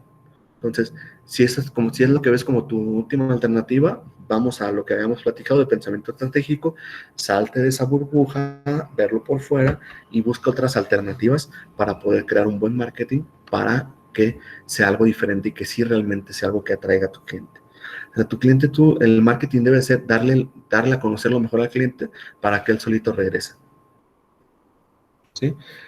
Entonces, digamos que estos son como que puntos muy básicos para la apertura de restaurante en la parte de la planeación. Por aquí me preguntaban de qué permisos. Permisos. Dependiendo de qué quieras vender y de dónde te encuentres, hay variantes en los permisos. Por ejemplo, las normas de permisos son diferentes en Guadalajara, en Zapopan, en Tlaquepaque, en Tonalá, en El Salto, son diferentes. Las normas son diferentes dependiendo de la colonia. Y bueno, básicamente son como que las diferencias. Primer punto, ya cuando ya tienes todo tu proyecto y ya tienes tu local o que te gusta tu local, a veces que desde que tú estás rentando el local ya te lo venden con permiso, a veces, no siempre. O si antes ya dieron un permiso ahí para lo mismo que tú quieres hacer, es lo más fácil del mundo, porque ya no necesitas una liberación de uso de suelo. Por ejemplo, en mi caso, nuestro lugar era una oficina. Entonces, el dictamen de uso de suelo no tenía ningún problema porque, bueno, más bien, para nosotros tenía un problema, pero era una oficina. Para una oficina no tienes grandes requisitos. ¿Qué es lo que pasa? Que cuando nosotros queremos hacer un restaurante y vender cerveza, porque nosotros no vendemos bebidas alcohólicas de alta graduación, nos dicen, a ver, espérame, aquí hay escuelas, esta es una zona, es una zona residencial, etcétera. Entonces, no tienes ese permiso. Que lo que tienes que hacer es abrir un trámite donde se da un dictamen de cambio de uso del suelo, donde ya le puedas liberar la opción para que sí se abran restaurantes y para que sea eso. Para eso, pues necesitas a la asociación de colonos, necesitas el permiso del que te está arrendando, por lo menos eso en Guadalajara, a lo mejor habrá otros donde tienen otros requisitos que desconozco, pero básicamente es eso. Ventaja o desventaja, afortunado o desafortunadamente en México todo se soluciona con dinero. Entonces, ¿qué es lo que quiere el presidente de Colonos? Básicamente dinero. Y lo mismo con la parte de sindicatos y todos ellos. Entonces, el que te está arrendando, pues obviamente él quiere que pongas un negocio para que te vaya bien, porque así le vas a seguir pagando renta. Entonces, él es muy difícil que no te lo dé, a menos de que en su contrato venga específico. Por ejemplo, una plaza comercial, etcétera, también es diferente cómo se manejan, tienen otros requisitos. Pero ya que logras cambiar el dictamen de uso de suelo, que también lo puedes hacer de manera legal sin dar sobornos, no les recomiendo que lo hagan, pero son trámites larguísimos, trámites de 2 o 3 meses. Nada más es considerarlo desde antes de firmar un contrato de renta y considerarlo en el tiempo que ustedes quieren tardarse en apertura. Ya que tienes el dictamen de uso de suelo, entonces sí tramitas tu licencia municipal. Ya el trámite de la licencia municipal son muy básicos, te piden el alta del SAT, aunque no todos te la exigen, dependiendo de a qué rubro vayas. Te piden un dictamen de protección civil, donde protección civil va y te revisa las instalaciones y se certifica pues que cumplas con todos los procesos, que tengas señalizado el gas, que tengas extintores, que tengas el tanque de gas. Por ejemplo, algo que nadie sabemos, o por lo menos yo no lo sabía hasta que me lo topé una vez con un inspector de protección civil, el tanque de gas, el estacionario, tiene 3 válvulas. La válvula en donde cargan el gas, otra válvula en donde está el medidor, donde te dice qué porcentaje tienes, y una válvula de presión que es como de seguridad. Es decir, si hay alguna fuga o algo, pues esa válvula se activa, por ahí sale el gas y ya evitas una explosión del gas. Es como esa parte. Esas 3 válvulas tienen fecha de caducidad. El tanque tiene fecha de caducidad, que es algo que pues, no siempre se tiene.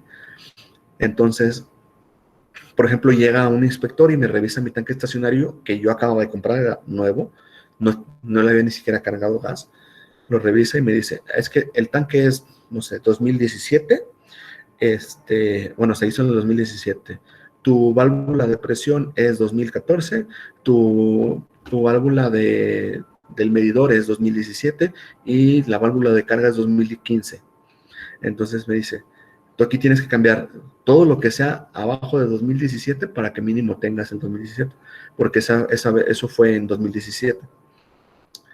Entonces, te revisan desde eso hasta la colocación de extintores, dependiendo también pues, algunas de estas líneas de vida de mangueras de emergencia, todo ese rollo, todo dependiendo del volumen o del espacio que tengas.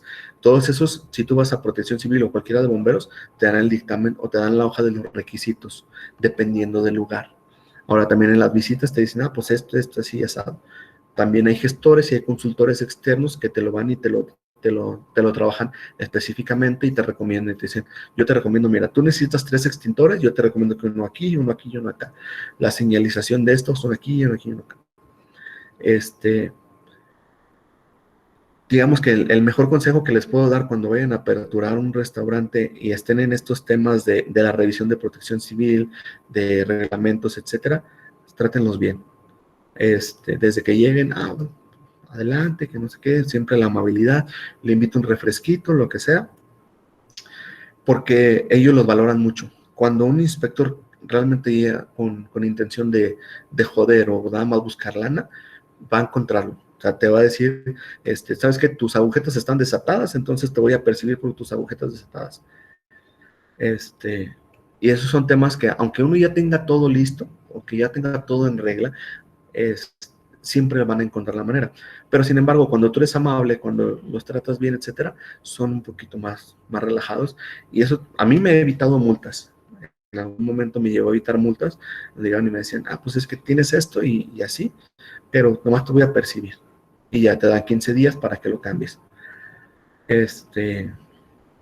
Entonces, ya tienes tu dictamen, ya tienes, tienes tu certificado de protección civil, tienes el dictamen de uso de suelo. Nada más aquí lo importante es saber qué tipo de licencia pagar. Por ejemplo, yo mi licencia municipal en la terraza no es como restaurante, es como lonchería y tiene un anexo a venta de cervezas y vinos nobles, que es vino tinto, por ejemplo. ¿Qué pasa si yo pongo una licencia de restaurante? De entrada me piden más cajones de estacionamiento, me piden otro tipo de, ahí sí me pedirían la manguera o el poste de bomberos, por ejemplo, las mangueras de seguridad que debes de tener adentro del restaurante, que son cosas que para un restaurante de mi capacidad, que tiene una afluencia o una capacidad para 120 personas, son innecesarias. Entonces ahí es como un poquito donde entra el colmillo y la asesoría, porque en esa parte no tuvimos nosotros un asesor, un consultor, que él nos dijo, mira, tú métela como lonchería. ¿Por qué? Porque no, o sea, realmente el dictamen no significa, o lo que tú vendas, no va específico al tipo de comida que vendas, porque lonchería, no somos lonchería, no vendemos lonches. Sin embargo, con lonchería no te exigen tantos cajones de estacionamiento o valet parking, y digamos que bajan ciertos requisitos. Lo mismo, si tú quieres vender alcohol de alta graduación, háblese destilados, tequila, etcétera, o coctelería, los requisitos aumentan. Y entonces ya es las salidas de emergencia, o sea, van ciertos factores que aumentan y también aumentan los costos. Por ejemplo, ahorita creo que los costos en Guadalajara, el de la licencia municipal, el de la digamos, normal, la de lonchería, anda sobre los 350 pesos. Ya con venta de cerveza anda sobre los 3,500. Y ya con vinos de alta graduación, dependiendo de qué apalancado estés, anda sobre los 85,000 pesos a 120, 150,000 pesos, digo, dependiendo de la zona y etcétera. Entonces, digamos que en grandes rasgos es eso. Lo principal o lo que más problema nos da a veces es el dictamen de uso de suelos. Eso considero desde antes de firmar un contrato de renta del lugar o desde antes de empezar a meter dinero al lugar, porque a veces le metemos dinero al lugar y ni siquiera tenemos el dictamen de uso de suelo, y entonces por eso vemos un montón de obras clausuradas. eso tómenlo muy en cuenta y tomen muy en cuenta todo lo de protección civil. Creo que por ustedes sí llevan una clase de protección civil.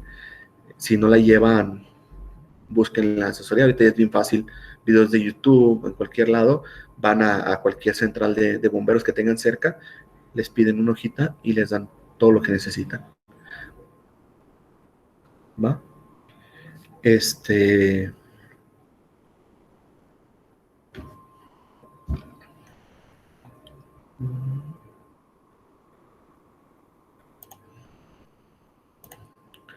Ok. Ya nada más ahorita para concluir en pasos o necesidades post apertura. Aquí ya hubo nuestra apertura, ya nuestra inauguración y todo, nos fue muy bonito. ¿Qué necesitamos hacer después? Creo que esto es lo más importante en la parte de abrir un restaurante, ya cuando ya está abierto, ya cuando está en funcionamiento, es donde necesitamos ser muy autocríticos, ser muy analíticos, hablar de la parte de reconocer errores, etcétera, para poder identificarlos con tiempo y no caer en la monotonía.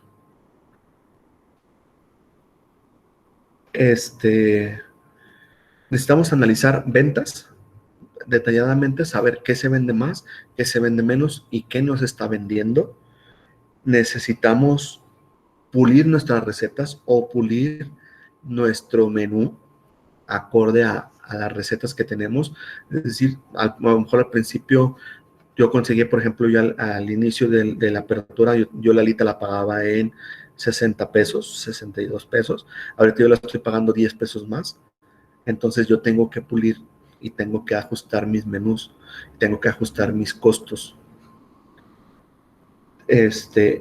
Hubo varios productos que yo lancé, por lo menos, por ejemplo, 2 postres, yo lancé 2 postres, vendí 1 o 2 unidades durante un mes, entonces desde ese momento salieron del menú, porque solamente estos me están generando mermas. Y, por ejemplo, hay una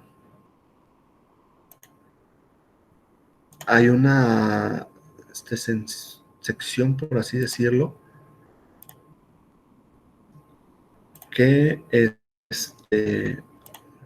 a ver, no sé si ven, ahorita están viendo aquí una gráfica.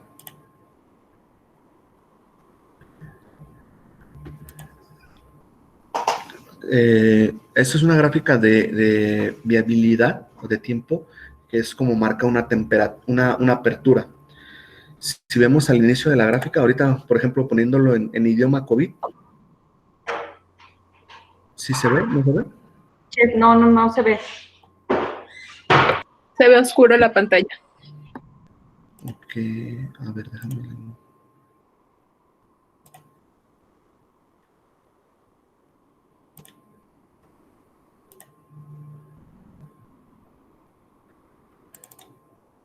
A ver, aquí a la bajé de otro origen.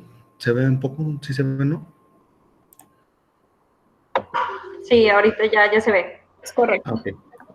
Entonces, esta es una gráfica, ahorita la podemos tomar muy en cuenta, una gráfica COVID, la podemos llamar, donde el doctor Gatell nos decía que teníamos el pico y la curva y todo ese rollo.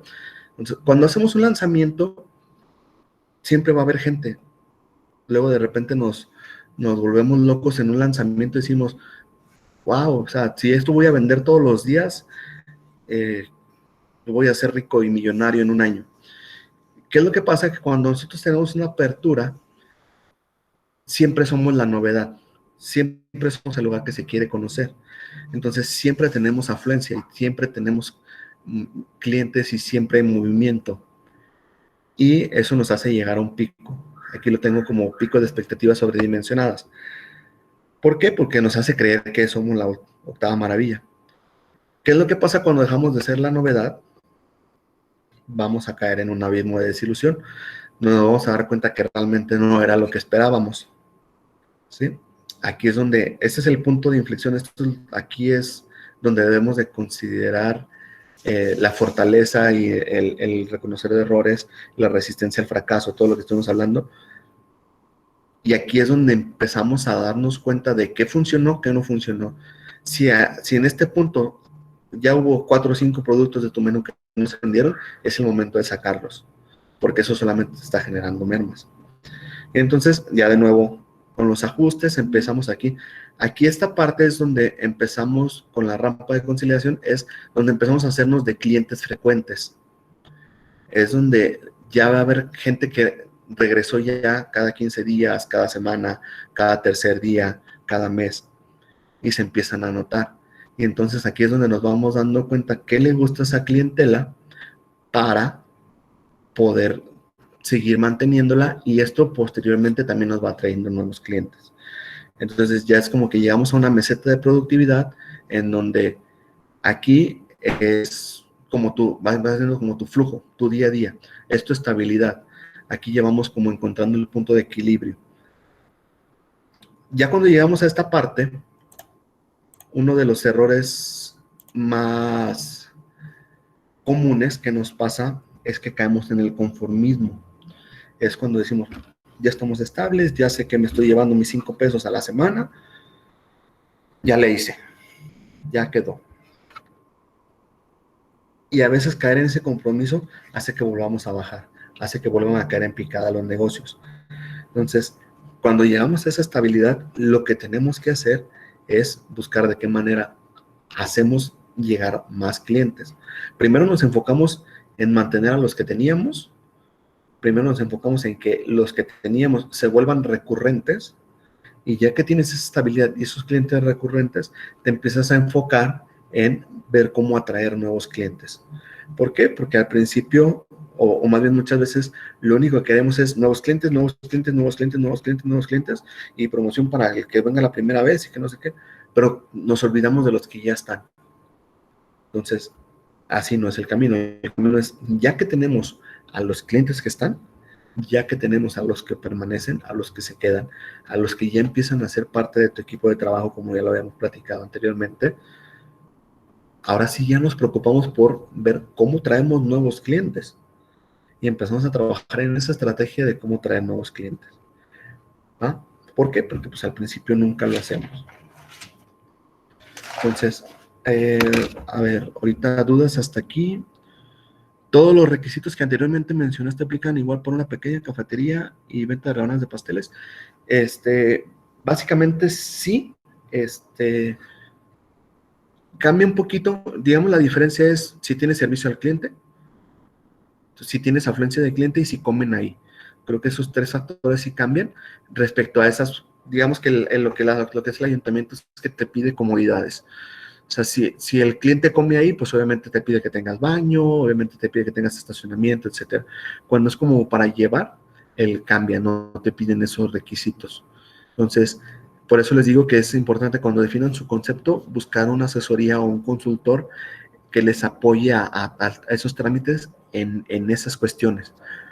Hay muchos consultores que están inclusive afuera de donde se realizan los trámites. O sea, si tú vas a obras públicas para el dictamen de cambio de uso de suelo, te vas a encontrar con 4 o 5 gestores afuera que te pueden ayudar a hacerlo. Entonces, yo te recomiendo que ellos no te hagan el trámite, pero que a lo mejor sí te agarres a uno que te inspire confianza y te diga, hazle por aquí o hazle por acá. O siempre el preguntarle a personas que estén a su alrededor, a personas que conozcan, que bueno, yo conozco a alguien que tiene una cafetería y vende pasteles. Le pregunto, oye, ¿y tu licencia qué te pidieron? Como dicen, tomar en cuenta que siempre cambia respecto a qué se quiere vender o qué se va a vender, en dónde se va a vender, ¿sí? Y digamos el tamaño. Todo cambia respecto a esos 3 factores. Pero los productos, pues casi, digo, más bien digamos, los requisitos son lo mismo. Si el lugar no tiene el uso de suelo para lo que tú quieres hacer, lo tienes que cambiar. A veces se puede cambiar, a veces no. Pero esa es básica. Y la otra, qué requisitos te pidan en específico en ese local. ¿Sí? Ahorita ya nada más para terminar un poquito, o más bien para concluir un poco de otros errores grandes que suceden mucho. Uno de los principales errores que yo me encuentro en casi, o bueno, en muchos restaurantes a los que voy a comer, que yo me la paso comiendo siempre fuera, son los menús extensos, menús de 150, 170 platillos, menús de 80 tipos de pizza, menús de 80 tipos de sushi. Eso ni en aperturas, ni en mantenimientos, ni en flujos, ni ya cuando tiene mucha gente, te funcionan. Y esos errores son importantes quitarlos al principio, no cometerlos desde el principio. Siempre basarnos en una carta sencilla, básica, compacta, que te produzca la menor merma posible, que esa es la clave, el no tener mermas, o la menor cantidad de mermas posibles, es la clave de cualquier apertura, porque el gastar menos es lo que te va a hacer que dures más en tu negocio. Entonces, vamos a tener un menú básico, sencillo, un menú estrella, que es el que nos va a hacer tener clientes. Y conforme vayamos sacando, depurando cosas del menú que no van sirviendo o que no se van moviendo, vamos agregando cosas nuevas. Y ahí en esa parte vamos ampliando un poquito más el menú. Pero ya cuando tienes una estabilidad, ya cuando tienes una clientela física, perdón, constante, ya le vas a dar algo nuevo que probar, algo nuevo por lo que regresar. No al principio le dices, ah, sí, ven aquí, tengo 1000 opciones para ti. Va a llegar el cliente y va a decir, sí, tienes 1000 opciones, pero no sé cuál es la mejor. Entonces, eso es un error bien común que hay que tratar de no caer en él al principio. ¿Qué pasa? Cuando es un lugar que ya tiene 4 años, 5 años así, ya tiene la clientela que va y hay 10 personas que van por un platillo, 10 personas que van por otro, 10 personas que van por otro, pero a fin de cuentas la merma que tienen en esos lugares es impensable.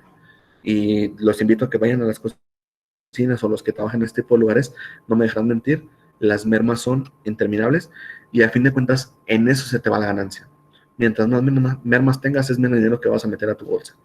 Entonces es bien importante reducir mermas. Otro punto o otro error muy grande en el que caemos cuando estamos queriendo abrir un restaurante o empezar un negocio es la falsa expectativa de nuestro retorno de inversión y de nuestra generación de utilidades. ¿Qué pasa? Pues obviamente no siempre somos administradores, muchas veces nos enseñan a ser buenos cocineros y ya, muy poco nos enseñan a ser buenos administradores y pensamos o decimos, ok, perdón, yo vendo pasteles. Cada pastel lo vendo con un margen de costo del 40%, entonces por cada 100 pesos que yo venda o por cada 100 pesos que yo cobre, voy a ganar 40. Y ya estoy pensando que esa es mi ganancia o esa es mi utilidad, cuando a veces ni siquiera sé cómo sacar un buen costeo o a veces ni siquiera sé cómo hacer una marcación de precios, etcétera. Por ejemplo, hay un comercial, uno de sus maestros, Ali Barak, tiene un libro de costos muy bueno, muy resumido, muy sencillo, pero muy completo. Entonces, para los que no lo tengan, que yo creo que algunos ya lo tienen, es muy bueno, chéquenlo. Entonces, ¿qué pasa? Que son 40 pesos. Entonces ya le hice, si vendo 100 pasteles, si vendo 10 pasteles, si vendo 5 pasteles, pues ya sé cuál va a ser mi ganancia. Y eso es un error. De entrada, pues a veces ni siquiera estamos considerando los retornos de inversión, porque, ok, para yo poder llegar a dar ese pastel en 100 pesos y que me va a dejar 40, ¿qué tuve que invertir? A lo mejor ahí tengo la KitchenAid que me costó 20,000 pesos, tengo el horno que me costó 10,000 pesos, tengo esto. Y eso no siempre lo vemos como una inversión. O a veces creemos, es que esto es una inversión y en cuánto tiempo me va a retornar. Entonces hay que ser muy conscientes en los tiempos de retorno de inversión y la generación de utilidades. ¿Cómo va a ser esto? Pues primero, poder tener el volumen de inversión, o sea, cuánto te gastaste en total para poder empezar a vender esos pasteles, que va a ser desde el inicio. A lo mejor al inicio era la batidora de mi mamá y el horno de mi casa. Entonces, eso no lo vas a considerar como tal, como una inversión, porque no te costó. Pero, por ejemplo, si tienes que hacerle mantenimiento, o en el momento que le tengas que hacer mantenimiento, eso va a tener que ser una inversión que sale de tu bolsa. No te lo va a pagar tu mamá o no te lo va a pagar tu papá. Entonces, ya que tenemos el volumen total de cuánto nos costó hacer una inversión para poder empezar a vender un producto, es donde vamos a empezar a tener márgenes. ¿Cuál es la manera más fácil? Ya cuando tienes un mes vendiendo productos, dices, ok, sabes que durante el mes vendí 30 pasteles, entonces mi inversión es tanta. Si yo divido los pasteles, la inversión entre los pasteles que vendí, o sea, a lo mejor si la inversión fue de 50,000 pesos y yo vendí 30 pasteles, pues son una enorme cantidad de pasteles. Entonces, ahí es donde puedes sacar el cálculo de a 2 años o a 3 años, ya es una cantidad, digamos, razonable, no sé, un 3-4% de retorno de inversión para esa cantidad de pasteles o esa cantidad de productos. ¿Sí? Para nosotros poder saber cuánto tiempo nos vamos a tardar en que regrese nuestra inversión. ¿Sí? Y aquí el tema de por qué platicarles de la inversión es porque a veces la inversión sale de nuestra bolsa y podemos disfrazarla como utilidades, pero a veces la inversión sale de otra bolsa y hay que pagarla como un préstamo, por ejemplo. Entonces, si yo no estoy poniéndole a mis precios un retorno de inversión o un costo, no le estoy sumando al costo para pagar ese préstamo que tuve o para pagarle una utilidad a un inversionista que puso su dinero en mi proyecto, ahí estamos haciendo mal las cosas porque no lo estamos considerando y eso es algo que muchas veces no se considera. Y en la generación de utilidades, pues es eso. Muchas veces cuando nosotros invertimos el dinero, era nuestro ahorradito. Cuando ya superamos nuestro punto de equilibrio, que el punto de equilibrio es donde tus costos y tus ingresos están a la par, ahí ya llegamos al punto de equilibrio, entonces cuando lo superamos es cuando empiezas a tener mayores ingresos, es donde se supone que empiezas a generar utilidades o empiezas a tener ganancias. Entonces, si ahí nosotros no le hemos descontado el retorno de inversión, ahí estamos disfrazando nuestro retorno de inversión con generar utilidades, que todavía no son utilidades porque todavía no pago lo que me gasté. Pero, por ejemplo, cuando uno pone su lana, pues ya lo puedes disfrazar, decir, de todos modos es mi lana, no pasa nada, no le debo a nadie. Esto yo ya lo empiezo a ver como ganancia o como utilidades. ¿Y qué es lo que pasa? Que nos volvemos locos y nos metemos las utilidades en alcohol y drogas y todo ese rollo. Entonces, eso es algo que también suele suceder muy seguido y que es algo que no deberíamos de hacer. Entonces, siempre debemos de tomar una parte de esa utilidad o de ese retorno de inversión para en un futuro poder reinvertir. Siempre volvemos al pensamiento estratégico y decir, pues yo quiero hacerlo. Y a lo mejor, por ejemplo, ahorita que platicaban o que preguntaban de las franquicias, pues a lo mejor tú no necesitas una franquicia o puedes no necesitar una franquicia. Tú vas haciendo y de tu misma utilidad y de tus retornos de inversión, cuando ya tuviste el 100% de tu retorno de inversión, pues esa inversión la tienes tú como capital para volver a reinvertir y haces otra sucursal o amplías tu panadería o amplías tus puntos de venta. Entonces, esa parte es bien importante y es un error en el que caemos muy constantemente. Bueno, ya para terminar, ¿cuántos platillos recomiendas para una apertura? Depende mucho de qué tipo de concepto tengas. Por ejemplo, si es comida mexicana, pues que te vayas a lo básico. Debes tener tu platillo estrella y yo diría de 7 a 15 platillos adicionales. No creo que de más. Por ejemplo, yo vendo pizzas, tengo 6 o 7 estilos de pizza ya predefinidos. Tengo la opción de, o sea, uno de las alternativas o digamos de mis diferenciadores que yo tengo es, yo tengo una pizza que es como mi favorita y le puedes poner los ingredientes que quieras dentro de una lista. La mayoría de las pizzerías es de 1 ingrediente, 2 ingredientes, 3 ingredientes, 5 ingredientes y en base a eso va el costo. Yo tengo un costo fijo y si quieres los 14 ingredientes que tengo se los puedo poner. Entonces ahí ya le dejas la apertura a los clientes, pero tu menú es reducido. ¿Qué pasa? Que de esos 14 ingredientes son los mismos que yo les pongo a las otras 8 pizzas. Yo no tengo ingredientes adicionales. ¿Qué pasa? Que de esos 14 ingredientes nada más, bueno, son 3 o 4 productos cárnicos, tengo 4 o 5 vegetales y lo demás son productos que no son tan perecederos, almíbares, las aceitunas, etcétera. Entonces mis mermas son muy bajas. Vendo alitas, vendo boneless, vendo papas gajo, pero yo nada más les doy la oportunidad de elegir entre 3 aderezos, entre 3 salsas, por así decirlo. Entonces mi menú realmente es muy reducido. Ahorita ya estamos, como ya estamos encontrando un poco de estabilidad, ya empezamos a contratar gente más fija en la cocina, gente más fija en el servicio, porque empezábamos siendo solamente los socios, nada más los socios estábamos en la operación. Ahorita ya estamos metiendo gente adicional, entonces ya estamos pensando en qué platillos vamos a agregar. ¿Por qué? Porque ya nos permite el costo, ya nos permite la estabilidad que tenemos y ya nos lo permite el personal que tenemos. Entonces, sí depende mucho de hacia dónde quieras ir, depende mucho del concepto, y lo recomendable es que dentro de tu concepto, Alejandra, encuentres la manera en la que vas a poder más reducirlos. O sea, que digas, con mi concepto esto es con lo mínimo que necesito para empezar, de ahí empieza. Si te vas con mi concepto voy a abarcar todo esto y esto es lo máximo que puedo alcanzar, estamos mal. ¿Va? Y pues no sé si quedan más dudas por ahí.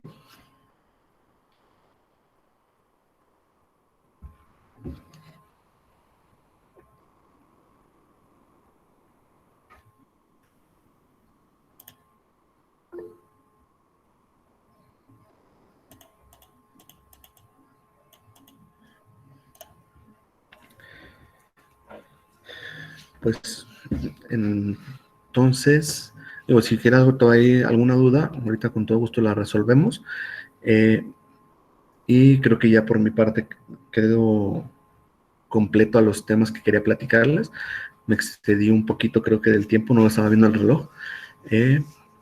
Pero pues nada más es eso. Échenle ganas y sigan intentando echar a perder cosas, porque los errores son lo que más nos enseñan.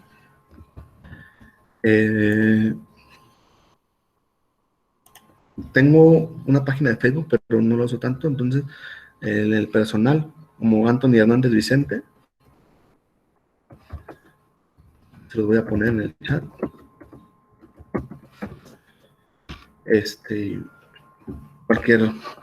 Cualquier asesoría o duda o que me inviten a la apertura de sus restaurantes para darles mi punto de vista, yo feliz de ir a comer.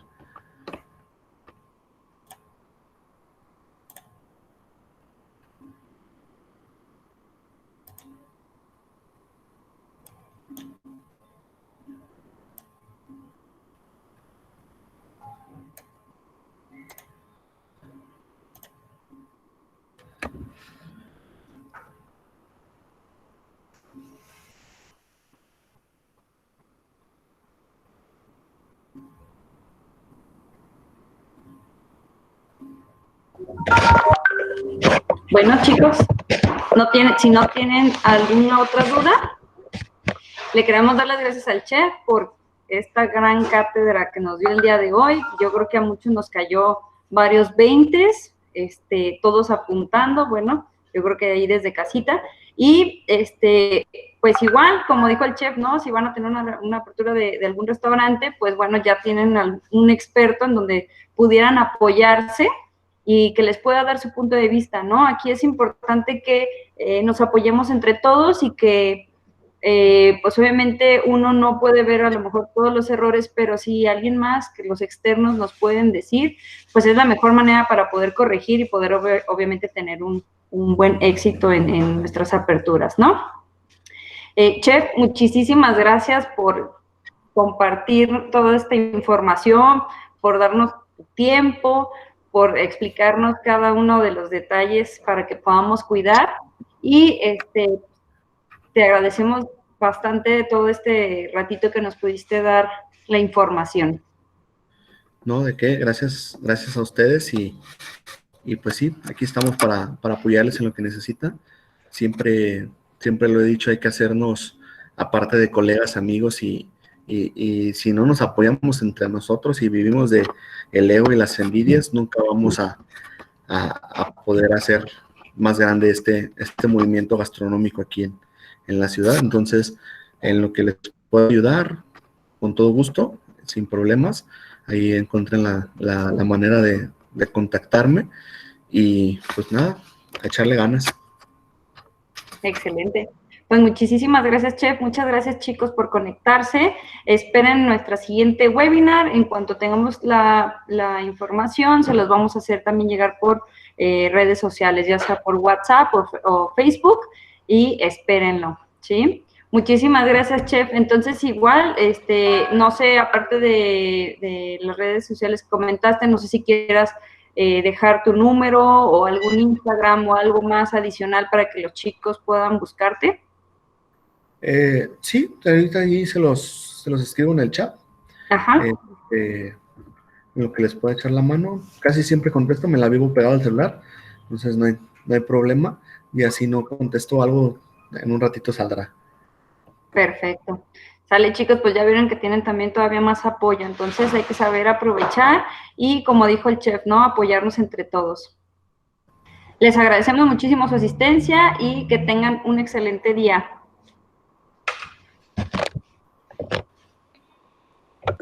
Muchas gracias, Chef. Muchas gracias, chicos.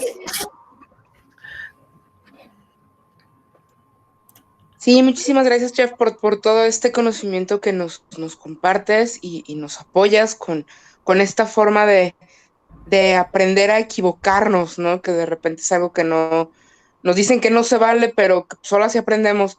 Entonces, muchas gracias por compartirnos esa perspectiva. Sí, bien importante. Muy bien, pues muchas gracias, chavos. Nos vemos. Gracias por asistir a esta webinar donde continuamos el ciclo de webinars. El jueves va a estar el chef Ali Barak también, viendo un poquito de este tema de costos que hace mención el chef Anthony para reafirmar también un poquito de este tema. Entonces, que tengan un bonito día. Aquí seguiré de metiche. ¡Yay! Bienvenido, nada de metiche. Gran invitado, muchísimas gracias. Gracias. En nuestras webinars tienes tu casa. Y en el tecnológico, y ya sabes. Sí. Luego iré a visitarlos ya que se pueda. Ajá, nomás que se pueda. Perfecto. Muchas gracias. No, pues usted. Que les vaya bien, criaturas. ¡Vámonos! Ya nomás nos vamos a quedar la maestra Belén, la chef Andrea, el chef Anthony. Entonces, cuímonos. Muchas gracias por haber venido.